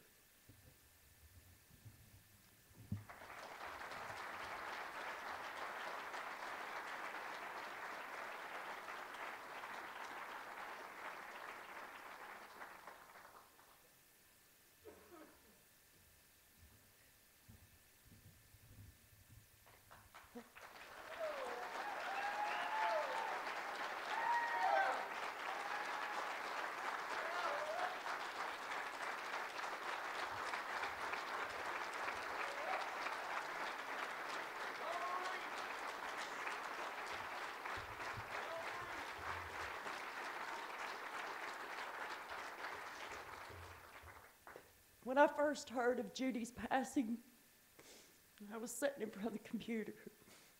I put on my hiking boots, and I hit the hills with everything I had. And you know what I found there? I found peace. I found the peace that Judy fought for. Judy's with us in everything we do. She left a little piece of her with everyone she met. And when you take a stand, and you dig in your heels, and you say it stops here, that's that piece of Judy. That's that piece of Judy that she left with everyone in this room. Judy was an inspiration to me, beyond an inspiration that anyone can put words to. She educated me. She helped me to be proud of something that I had always been somewhat ashamed of. I had been taught to be ashamed of being a hillbilly.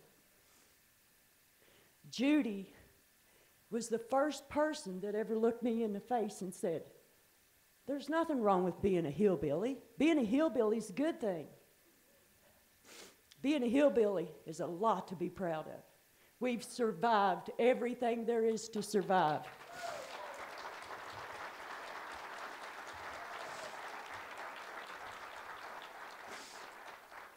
My heart is truly with Lisa and Andrew.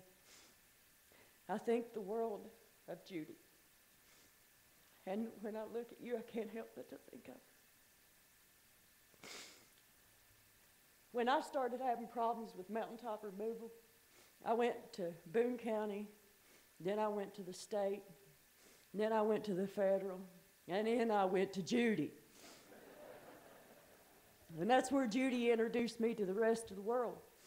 And I spent a lot of time with Judy in the mountains. And that's the only place that I can feel close to her right now.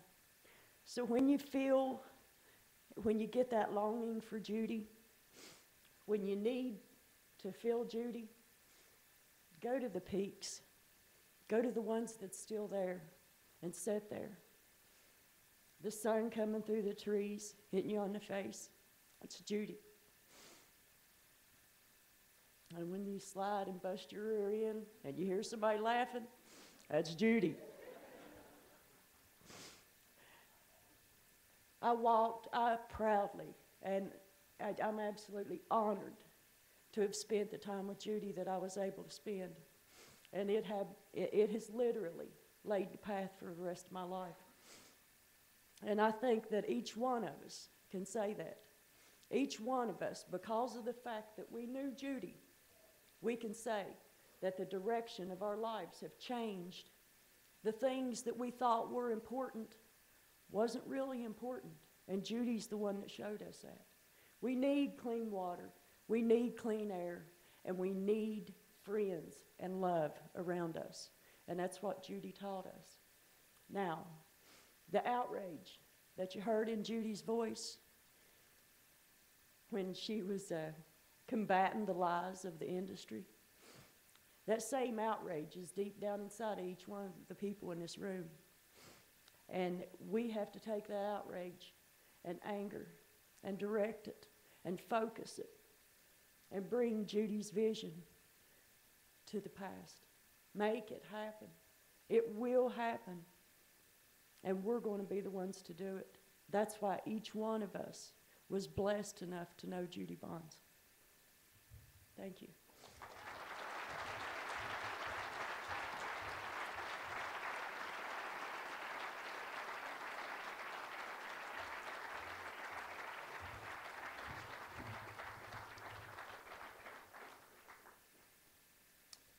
Judy Bonds got it.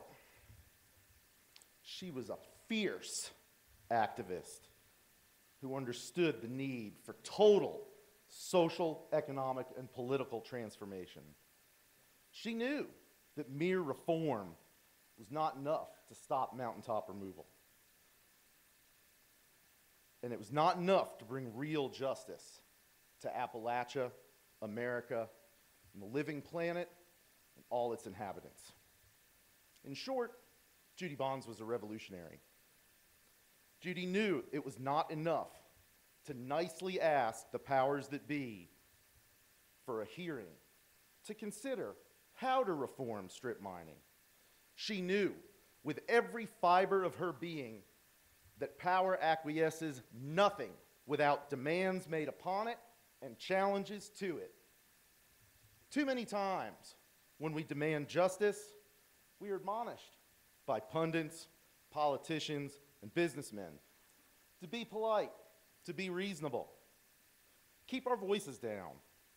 We're told change comes gradually, and that for the good of the economy, we must sacrifice the land and its people. Well, friends, Judy Bonds never kept her voice down. She knew that being reasonable is not a trait that gets you anywhere in the fight for our lives, for freedom, and for our life support ecosystems. Judy knew that being polite to the perpetrators of injustice accomplishes nothing. Like Martin Luther King Jr., Judy knew that justice delayed is justice denied. In addition, Judy had the ability to work with everyone and anyone who struggled for justice. She had a fierce desire to protect her family, her home place, her bioregion, and the living planet. She could be found in church, praying for the dead and fighting hard for the living. But you could also find her in the forest, around the campfire, working with the camo-wearing long hairs and other assorted weirdos and free thinkers. Indeed, Judy was an inspiration and co-organizer of Mountain Justice Summer, a relatively new addition to the growing chorus of voices demanding justice in the coal fields and an end to mountaintop removal. Now, on the eve of his execution in 1913, radical union activist Joe Hill said, "Don't mourn, organize." Well, Joe, old buddy, I'm going to respectfully disagree. We should mourn our friends and comrades stolen by industrial diseases before their time. We should mourn the men lost in coal mines due to impersonal corporations putting profit before people. We should mourn the decimation of our communities, the loss of forests, the buried streams, the leveled mountains, and the utter absence of justice under this regime of modern capitalism. But will that mourning get in the way of the organizing? No. Right. What was that? Yeah. Can I hear it again? Thank you.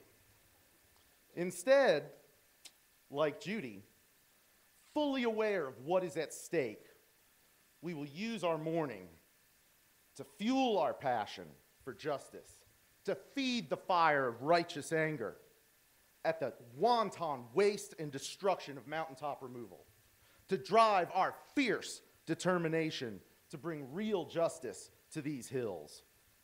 We will heed Judy's oft-repeated words to fight harder. And we will, in the courts, in the streets, in the hills, and in the corridors of power. And this is the way to honor Judy Bonds: to occupy the offices of corrupt politicians and bureaucrats, to blockade unsafe coal trucks, to organize, to never stop agitating the powers that be, to lock ourselves to bulldozers, to lock ourselves to drill rigs, and to hang banners off of drag lines until the desecration stops. We're going to fight harder to overthrow this rotten, corrupt system that has the temerity to destroy everything and call it progress. And we will honor Judy Bonds by stopping the madness and ushering in a new era of freedom, justice, and environmental sanity.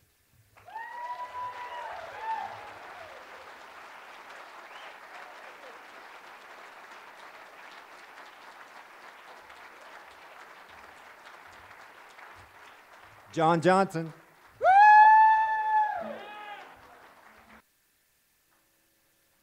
not used to using these things. Oh, heavens. You know, I've spent a lot of time speaking in front of people, and I feel pretty comfortable doing that, but I'm scared silly singing in front of people. So this is my thank you, Judy, for giving me the courage to do this. Now, we've been sitting for a long time, so I want you guys to practice standing up, because at some point in the song, there's a place where you stand up, and I think you'll know when it is. So we're going to practice that. Larry and a couple other people, I don't have very many copies of the song, but you don't really need to have a copy because the lyrics are very simple. You already know all the words because they're all words that Judy said. But I'm going to do two songs. The first one is a Wayfaring Stranger. And then I'm going to do this song that I wrote for Judy. And in fact, I didn't write it for Judy. I didn't write it. I don't claim any credit for it. I had a little bit of what in the past might have been called a nervous breakdown or a religious experience. You can apply whatever name you want to it. But in a very real way, I died less than 2 weeks ago and went through an amazing fire. And while I was in this torment and fear and confusion, this song dropped into my lap. So like I say, I don't claim any credit for it. I really feel like when you're in need and you open yourself up to whatever spirit power there is, the spirit power is just waiting for you to ask. You know, you go into the forest, an empty cup, I guarantee you will come out filled up. You go to the mountains, and you will hear the voices of the elders who will call you forth. Now, the chorus of this song, thank you, John, and everybody else who said these same words, is fight harder. Okay, so when you first hear me say fight harder, I'd like you to all practice standing up. Okay, fight harder. Okay, now after you do the fight harder, now there's different ways you can do this. I'd like it if everybody would do all three of them, but some people may not feel comfortable. So the first thing you're going to do is you're going to say, fight harder as loud as you dare. I'm going to be singing loud, so I'll drown you out, so you can say it as loud as you want. So fight harder, and I want you to throw your fist in the air and stamp your foot at the same time. And where's the young man that was on the drum? I'd like on that drum beat, fight harder for the mountains and the water. Fight harder. Now, the second time it comes around, it's not fight harder. It's fight harder. Now, we all know Judy. We love Judy. And everybody who's seen Judy has seen that fire of fury in her eyes.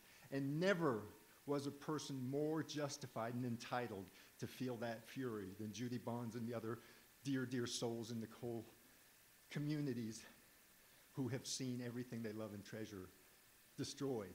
Judy has seen the fear of seeing everything she loved threatened and poisoned and killed. She came through that fire, she came through that fear, and she found that source of power. She had it all along, as does everyone in this room, that allows us to do this work, and that is the power of love. It's the vision of a healed community living in a healed planet and healed mountains, and that's where Judy is now. And we all keep that vision of those healed mountains in our hearts. We keep Judy's spirit in our hearts, so we say fight harder. We've got to fight from love. Anger and fear are the great motivators, we know that, but they are fuels that will consume the host. They will eat you up. They can get you out of your chair Once you're out of your chair, you've got to find that sustainable fuel source. And that is love, my friends. So fight harder. Fight smarter. We've seen it. Those of us who work hard, long hours, day after day, year after year, we get on each other's nerves sometimes, right? We find reasons that we just can't work with that person or that organization or whatever. They're claiming the credit, they're getting all the money, whatever it is. We have got to fight smarter, people. We cannot allow those who would divide us to divide us. We are that close. Judy knows that, you know that. We are going to stop mountaintop removal by fighting smarter and fighting harder. So the first time it's fight harder for the mountains and the water. Fight harder, fight smarter for the people and the planet too. Fight harder, fight harder. She'd never quit once she started. We could always count on her. Can she count on you? What would Judy do? And that's the chorus. So when you hear that first fight harder, I want you all to come out of your chairs and be ready to stomp and throw your fists in the air. You'll hear it. After I say fight harder, then you hit it. Fight harder, fight harder. All right, now first, like I said, I'm going to do a little something to get my voice in the right key. But also, I was playing this for Joe as we were driving over here, and he said, you've got to do that song too. So that's what I'm going to do. First, I'm going to play it on the harmonica, and I'm going to sing it what we call acapulco, which is without musical accompaniment.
A poor wayfaring stranger traveling through this world of woe.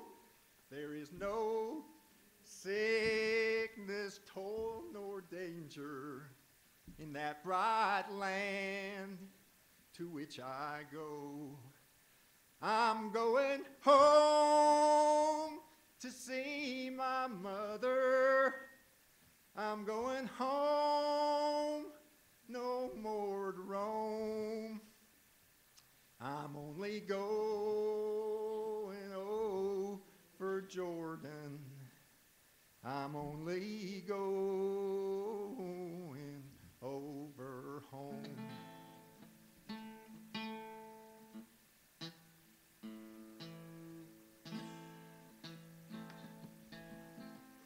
When they're blowing up our mountains and they're filling in our hollers too. When they're building toxic sludge dams, ask yourself,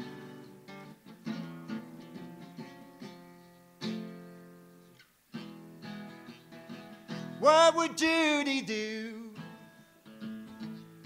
She'd fight harder for the mountains and the waters. Fight harder, fight smarter for the people and the planet too. Fight harder, you couldn't quit her once she started. We could always count on her, can she count on you? Hey, what would Judy do when the water runs red with poison? poison, and the air is toxic too. And they're poisoning the little children. Ask yourself, what would Judy do? She'd fight harder for the mountains and the water. Fight harder, fight smarter for the people and the planet too. Fight harder, she couldn't quit it once she started. We could always count on her, can she count on you? Hey, what would Judy do? Now hum with me. Da da da da da da da da da da da da. Okay, here we go. When you're faced with an injustice and ecological destruction too, when they're warming up a planet, ask yourself, what would Judy do? She'd fight harder for the mountains and the water. Fight harder, fight smarter for the people and the planet too. She'd fight harder, she wouldn't quit it once she started. We can always count on her, can't she count on you? Hey, what would Judy do? She'd fight harder for the mountains and the water. She'd fight harder, she'd fight smarter for the people and the planet too. She'd fight harder, she couldn't quit it once she started. We could always count on her, can she count on you? Hey, what would Judy do? She'd fight harder for the mountains and the water. Fight harder, fight smarter for the people and the planet too. She'd fight harder, fight smarter, she wouldn't quit it once she started. We could always count on her, can she count on you?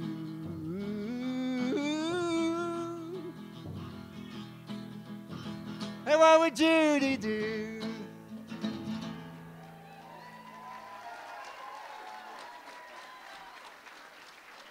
And there's a little coda to that song. It goes like this. She would ask you to be more, 'cause you're the ones that you've been waiting for.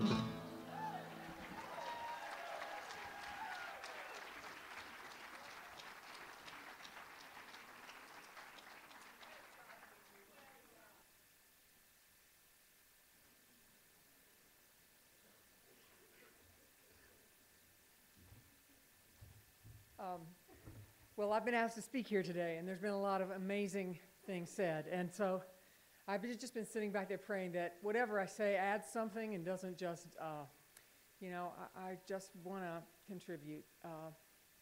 And in this beautiful holding the space with Judy.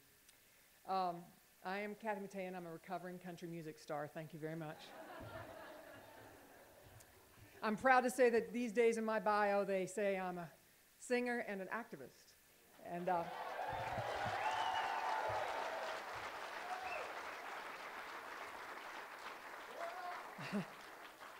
and that's not in small part due to Judy.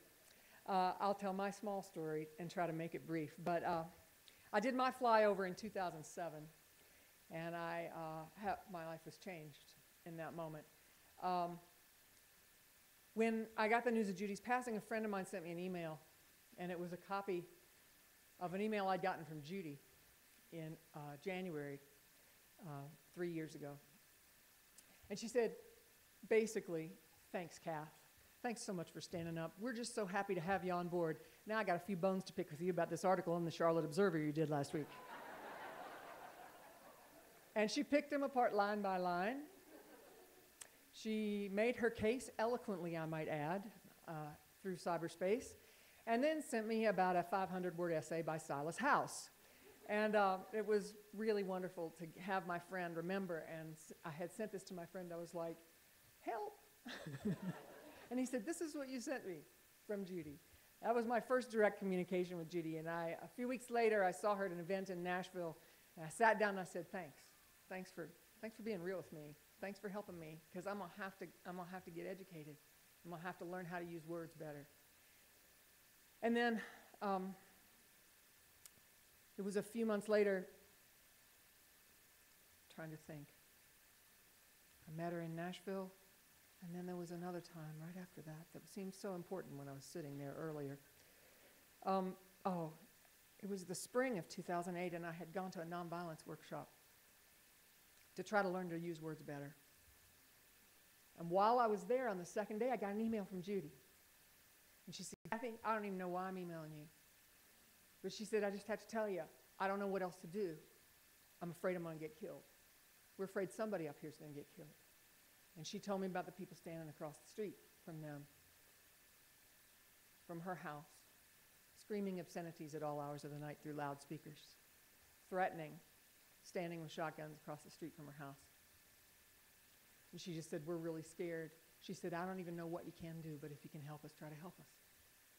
The next day, I realized I was sitting in a room with one of the people who had been through more of this kind of thing than anyone on the planet. This man had been in the middle of Palestine and Northern Ireland and had negotiated between gangs and police in St. Louis who were at each other's throats. And I began to listen to him, and I began to get a sinking feeling in the pit of my stomach. And he started talking about connecting people and how some people know everybody in a community. So there's always one person. It's always one person. He's talking to this whole room of people, and I'm just sitting there going, oh, no. And he says, there's one person that kind of knows everybody. And I realized, I know the governor. I know Senator Byrd. I know Senator Rockefeller. I know this man. I know Judy. I know Mary Lynn Evans. I know. And I thought, oh my God, I think I'm the only person who knows all these people. And then I realized I had to take a deep breath because something in me was stirring in that deep place, and I was being called to something. And I was terrified because I feel just like Judy must have felt. I don't know what I'm doing. And so it took me 18 months. I had a meeting with this man, and when he said, this man that was in the middle of this 9-day retreat workshop, I asked to have dinner with him. And I started talking, and he said, now what's this about again? And I said, well, it's about this environmental practice called mountaintop removal, and he dropped his fork. And he said, oh my God, I was just reading about this morning. I mean, just this morning. There was an article, there was a 2-page picture of it in this magazine. You can ask my wife here. I was going to kill somebody. I was ready to kill. This is a man teaching us how to be nonviolent. He said, I was ready to kill somebody. Then he stopped and he looked me dead in the eye and he said, this is really big. And I said, yeah, I know. He said, no. I've been through a lot of stuff. This is a really big one. This is really big. This has been going on a long time. People have a big stake in this. And so I just talked to him, and he gave me the name of someone. And so it took about 18 months, but I had a vision of something that I thought I might be able to help make happen, a conversation. I called Judy, and I said, I think I have this idea. You want to be part of it? She said, no, I'm too angry. I'm too pissed off. You can't have me. I'll just ruin it for you. I got my own way of being. Here's some names. She introduced me to Vernon. I got to know Vernon better. And we got this meeting, and I keep learning. But what I've learned is that I can do more than I thought I could. And the biggest thing I think for me that I'm taking away from my friendship with Judy, besides a big kick in the pants, is that I don't have to do it perfect in order to contribute something. I don't have to know anything. I can stumble and fall. I mean, sometimes I do it in a public way, but it's okay. That's okay. I'm just doing my shift. I'm just doing my bit. And if we all do our bit with the voice that we have, with the flavor that we bring to the conversation, there will be a bigger conversation. That's what I'd like us all to remember.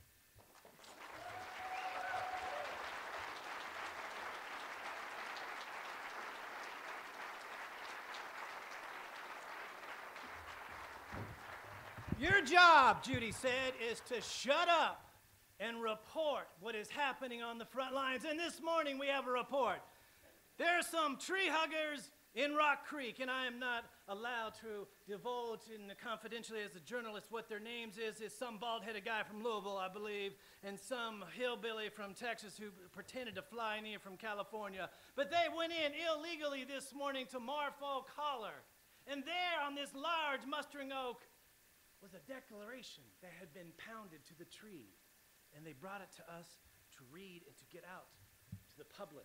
Seeing how Judy Bonds parted the clouds last week and sent down thunder and lightning to remove the splinters from the butts of EPA officials on the fence to veto the spruce mine.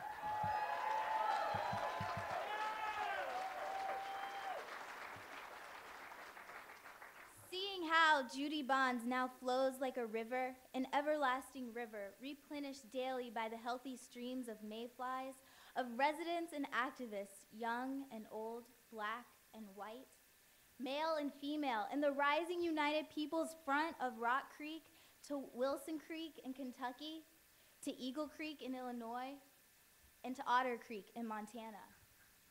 Seeing how Judy Bond has given us a reason to believe in justice, a reason to believe in unity and struggle, a reason to believe always in Larry Gibson and the courage and wisdom of people on the front lines. My dear Christopher Hedges, you are looking at the vanguard of America here tonight. Judy Bonds gave us a reason to believe in our friendship and ourselves, to believe that passionate, powerful women like Terry and Viv and Maria should lead the movement. And as Judy told me, would you just shut up and listen? A reason to believe in love. A love so profound that it transcends lies. It transcends betrayals. It transcends the cancer that is flowing in my father and all of our loved ones right now. It is a love so profound, it can transcend anybody who turns their back on us in our hardest moments. Seeing how Judy Bonds, a self-declared gray-haired old hillbilly, has not only saved the endangered hillbilly, but has saved the endangered planet, as she taught America a lesson in Appalachian humility and self-reliance and common sense, of an Appalachian revolution, and a revolution for freedom, and an Appalachian movement for justice and equality for all, from the mountaintops to the rooftops of coal-fired cities across the nation. This Marfo Collar Declaration declares that this is the year. Wait, hold on, Jeff. Did y'all hear that? This is the year.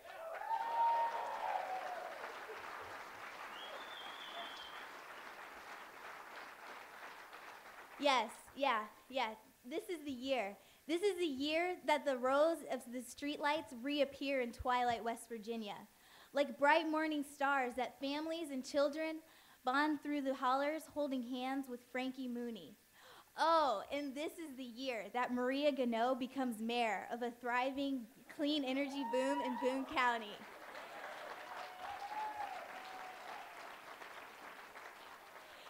Yeah, and definitely Bob Kincaid airs his new TV program live from the Twilight TV studios.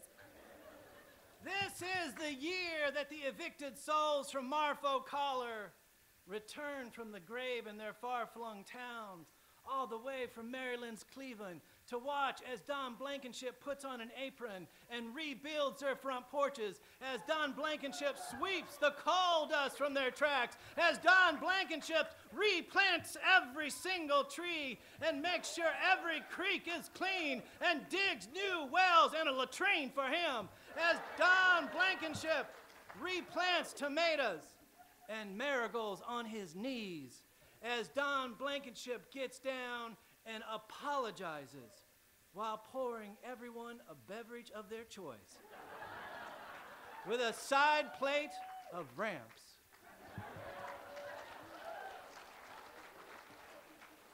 This is the year that Chuck Nelson, Bo Webb, Larry Gibson, Ed Wiley, and Jordan Freeman decide on their facial hair.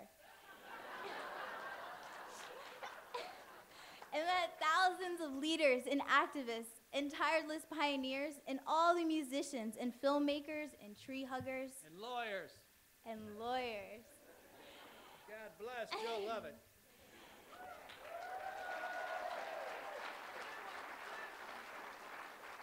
And definitely coal miners are awarded very pretty pink Cadillacs by Massey to bring the message that just transition to a clean energy and sustainable future in the coal fields and to the rest of the nation, just like streams of righteousness flowing down the river, Judy, like ambassadors of a roadmap to a clean future that begins in Appalachia. It begins in Appalachia and ends in Washington, D.C., with Senator Jim Webb campaigning in 2012 for Senator Bo Webb in West Virginia. It's time to put a blue dog instead of a yellow dog into the Senate. We'll talk about that a little bit later. This is the years, my friend. This is the year we end mountaintop removal.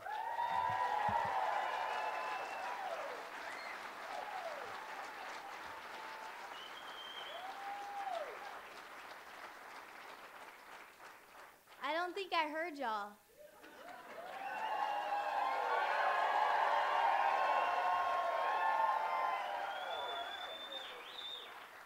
This is the year we end mountaintop removal.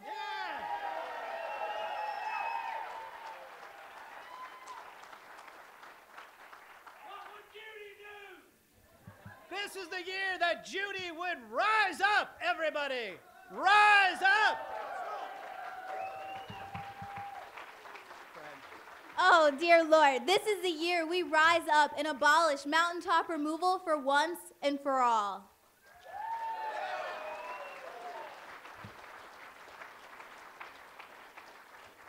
And we will gather at the River Judy. All of us here, everyone we love. Or even if you don't love them, the people who are standing next to you, that's who's coming. And we will gather at the River Judy and say, thank you.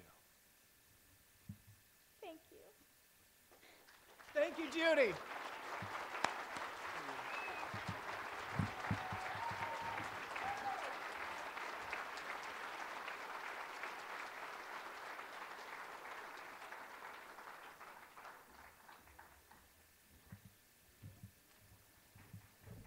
Wow.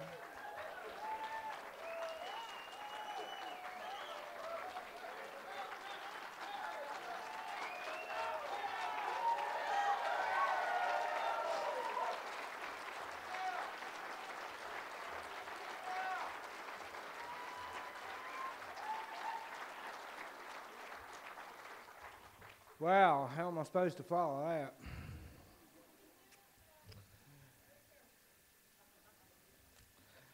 I remember growing up in Whitesville, and at one time Whitesville was a booming town. You know, we had a theater, we had a bowling alley, we even had cab service in Whitesville. Believe it or not, we had a Greyhound bus stop in Whitesville. So it was a great time back when we was growing up as childs in Whitesville and the surrounding area. I remember seeing Judy's smiling faces in the establishments and the stores around town. A person you had no problem noticing Judy, for she was a beautiful lady. Growing up with Judy as a young adult, on weekends, Judy, Debbie Gerald, Wayne Williams, Burhead Williams, Judy's relatives, myself, and friends would sneak off from Whitesville area and sometimes travel out to Beckley to a place called the Roaring Twenties, where we would share stories and socialize and dance. And I want to remind you that Judy was a darn good dancer. And we would stay there until they'd close the doors and told us we had to leave. But the lesson that Judy taught me came a few years later. She taught me the true meaning of what friends and family and relationships with your neighbors and your community really was. My wife had the opportunity to work with Judy's daughter, Lisa, at the bank together. Linda would always come home and she'd tell me of the fun they had, the conversations that they had, and that Lisa's world revolved around her mother. But Judy's trust and love for her family and friends was unconditional. Her family, her friends, her neighbors, and community meant everything to her. But she showed so much compassion for her neighbors and communities and anyone who came in contact with her as any person that I'd ever met. Everybody that knew Judy and talked with her left with a lesson learned, which was instrumental for Judy. Judy was a modern-day Mother Jones. She found her calling from God the day she saw Andrew standing in the creek with a handful of dead fish. And she fulfilled God's purpose for her, far above anyone's expectations. In describing Judy, I refer back to a couple of quotes I think often about. They are first, number one, the things we do for ourselves leave with us when we leave this earth. But the things we do for others and the world remain and are immortal. And the second quote is from the great baseball player Jackie Robinson, who broke the color barrier in professional baseball. And he said, "It's not what we accomplish that matters, but it's who we impact. But it's the impact that we have on others." And this is what Judy's all about. I will miss my friend and look forward to joining back up with you someday along the mountaintops and make the journey down into the hollows. Once again, we will be surrounded with the mountain ridges as though it was God's arms wrapped around us, protecting us. For that is what makes us who we are. We are Appalachians. We will never forget you, and we will always love you. Thank you.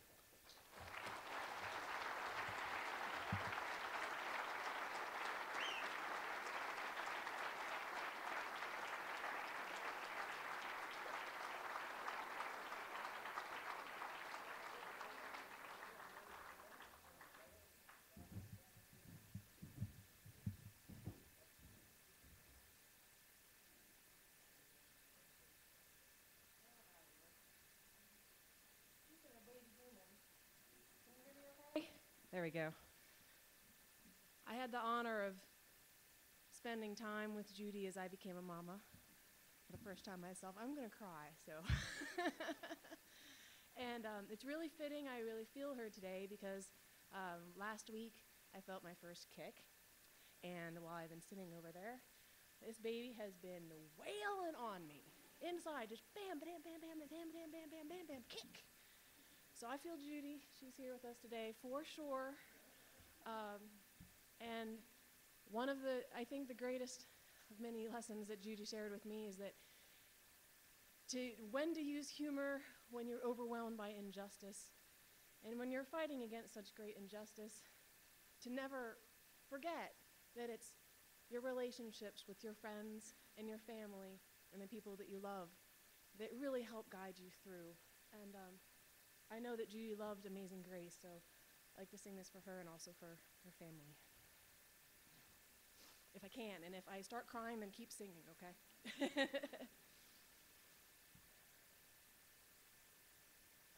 Amazing grace, how sweet the sound that saved a wretch like me.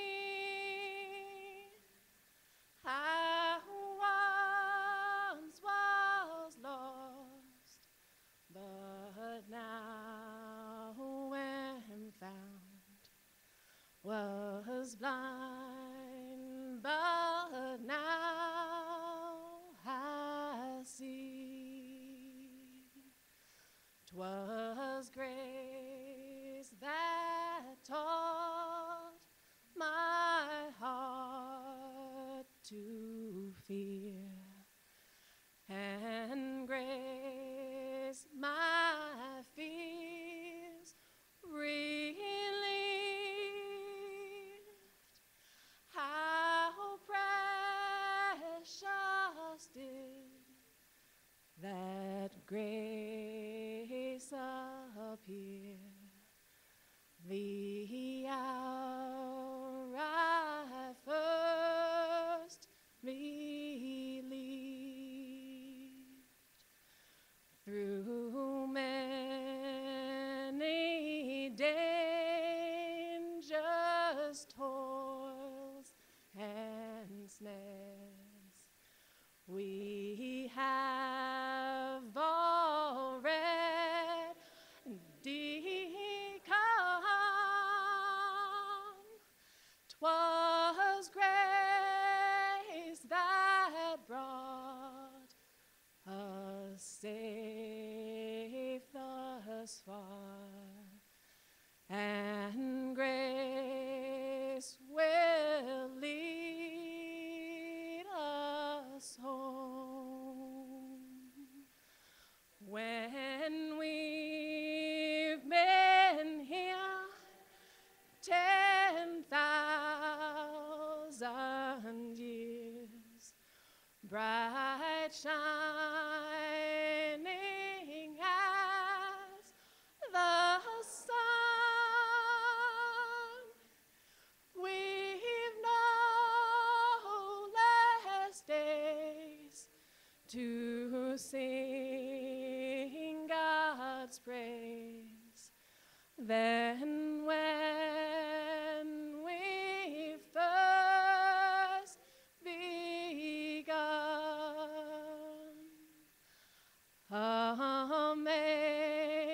Amazing grace, how sweet the sound that saved a wretch like me. I once was lost, but now am found. Was blind, but now I see.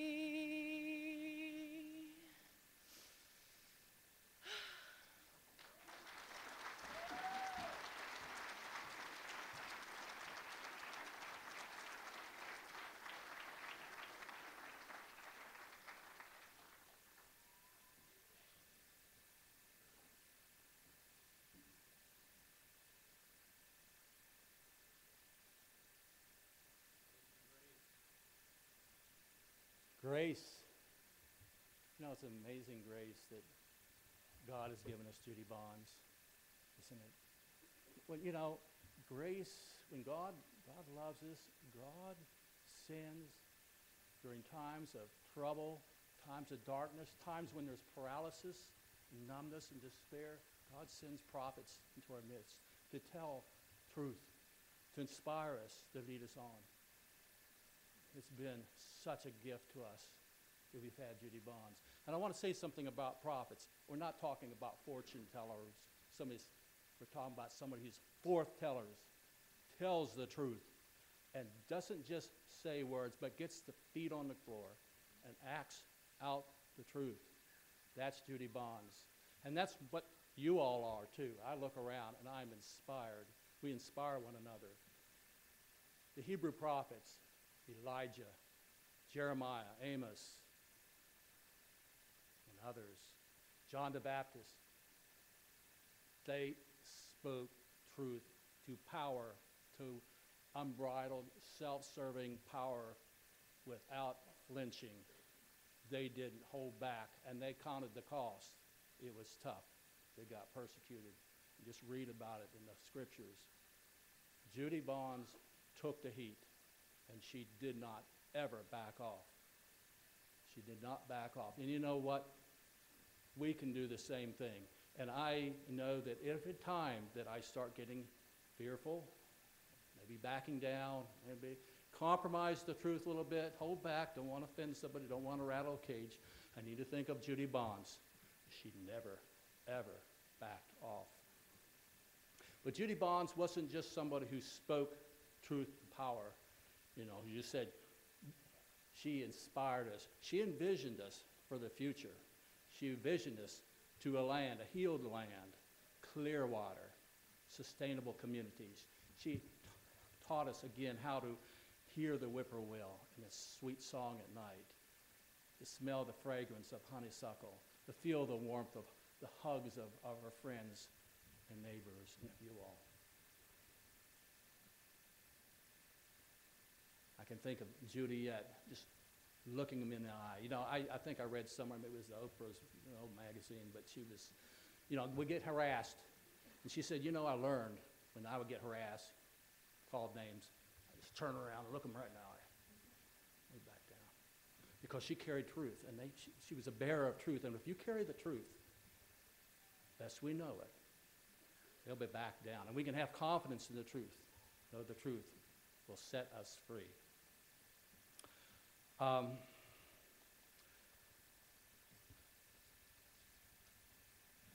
You know, Judy had deep faith in God. She was not a churchy person. In fact, you know, prophets in churches, institutional churches, don't really fit too well together, you know. There's an uncomfortable relationship.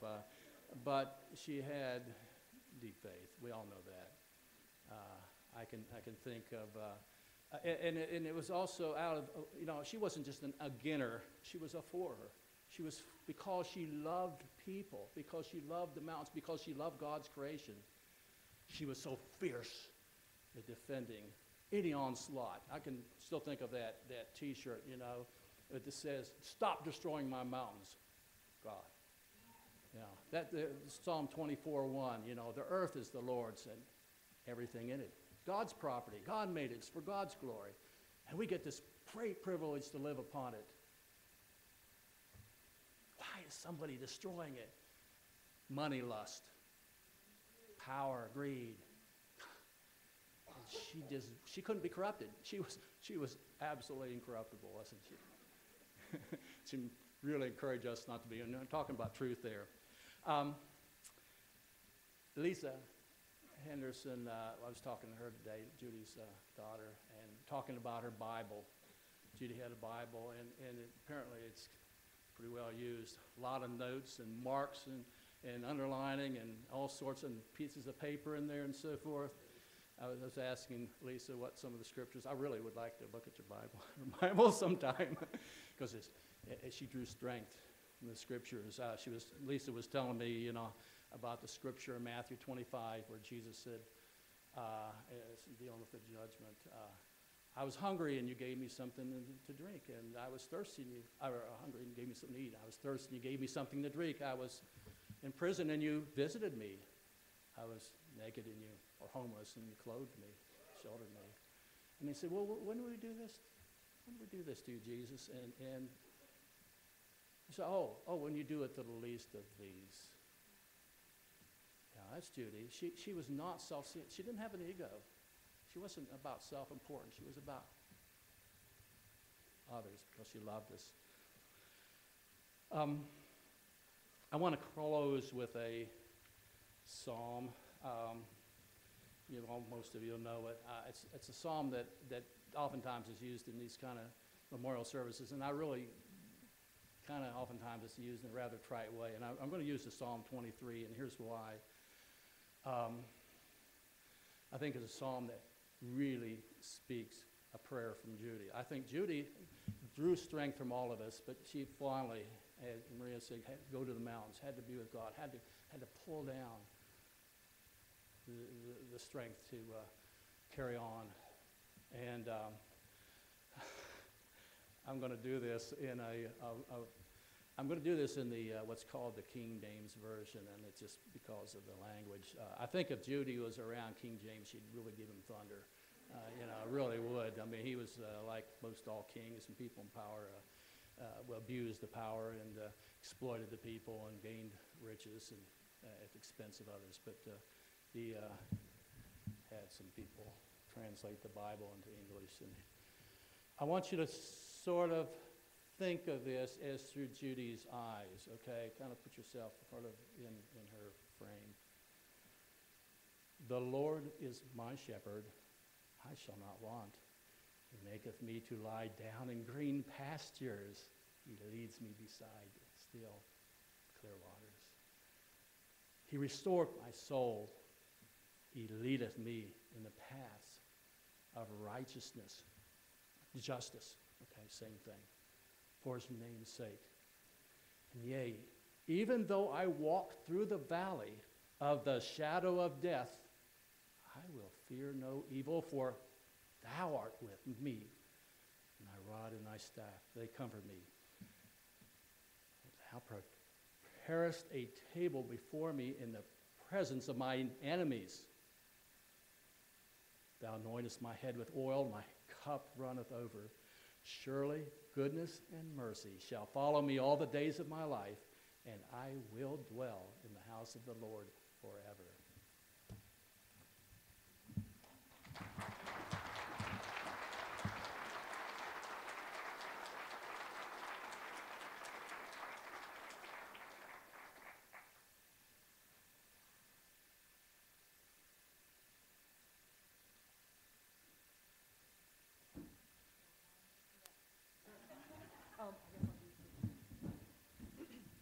This is a song Gene Ritchie wrote. This was one of Judy's favorites. She liked my version of this one. And my Lord, he said unto me, do you like my garden so fair? You may live in this garden if you keep the grasses green. And I'll return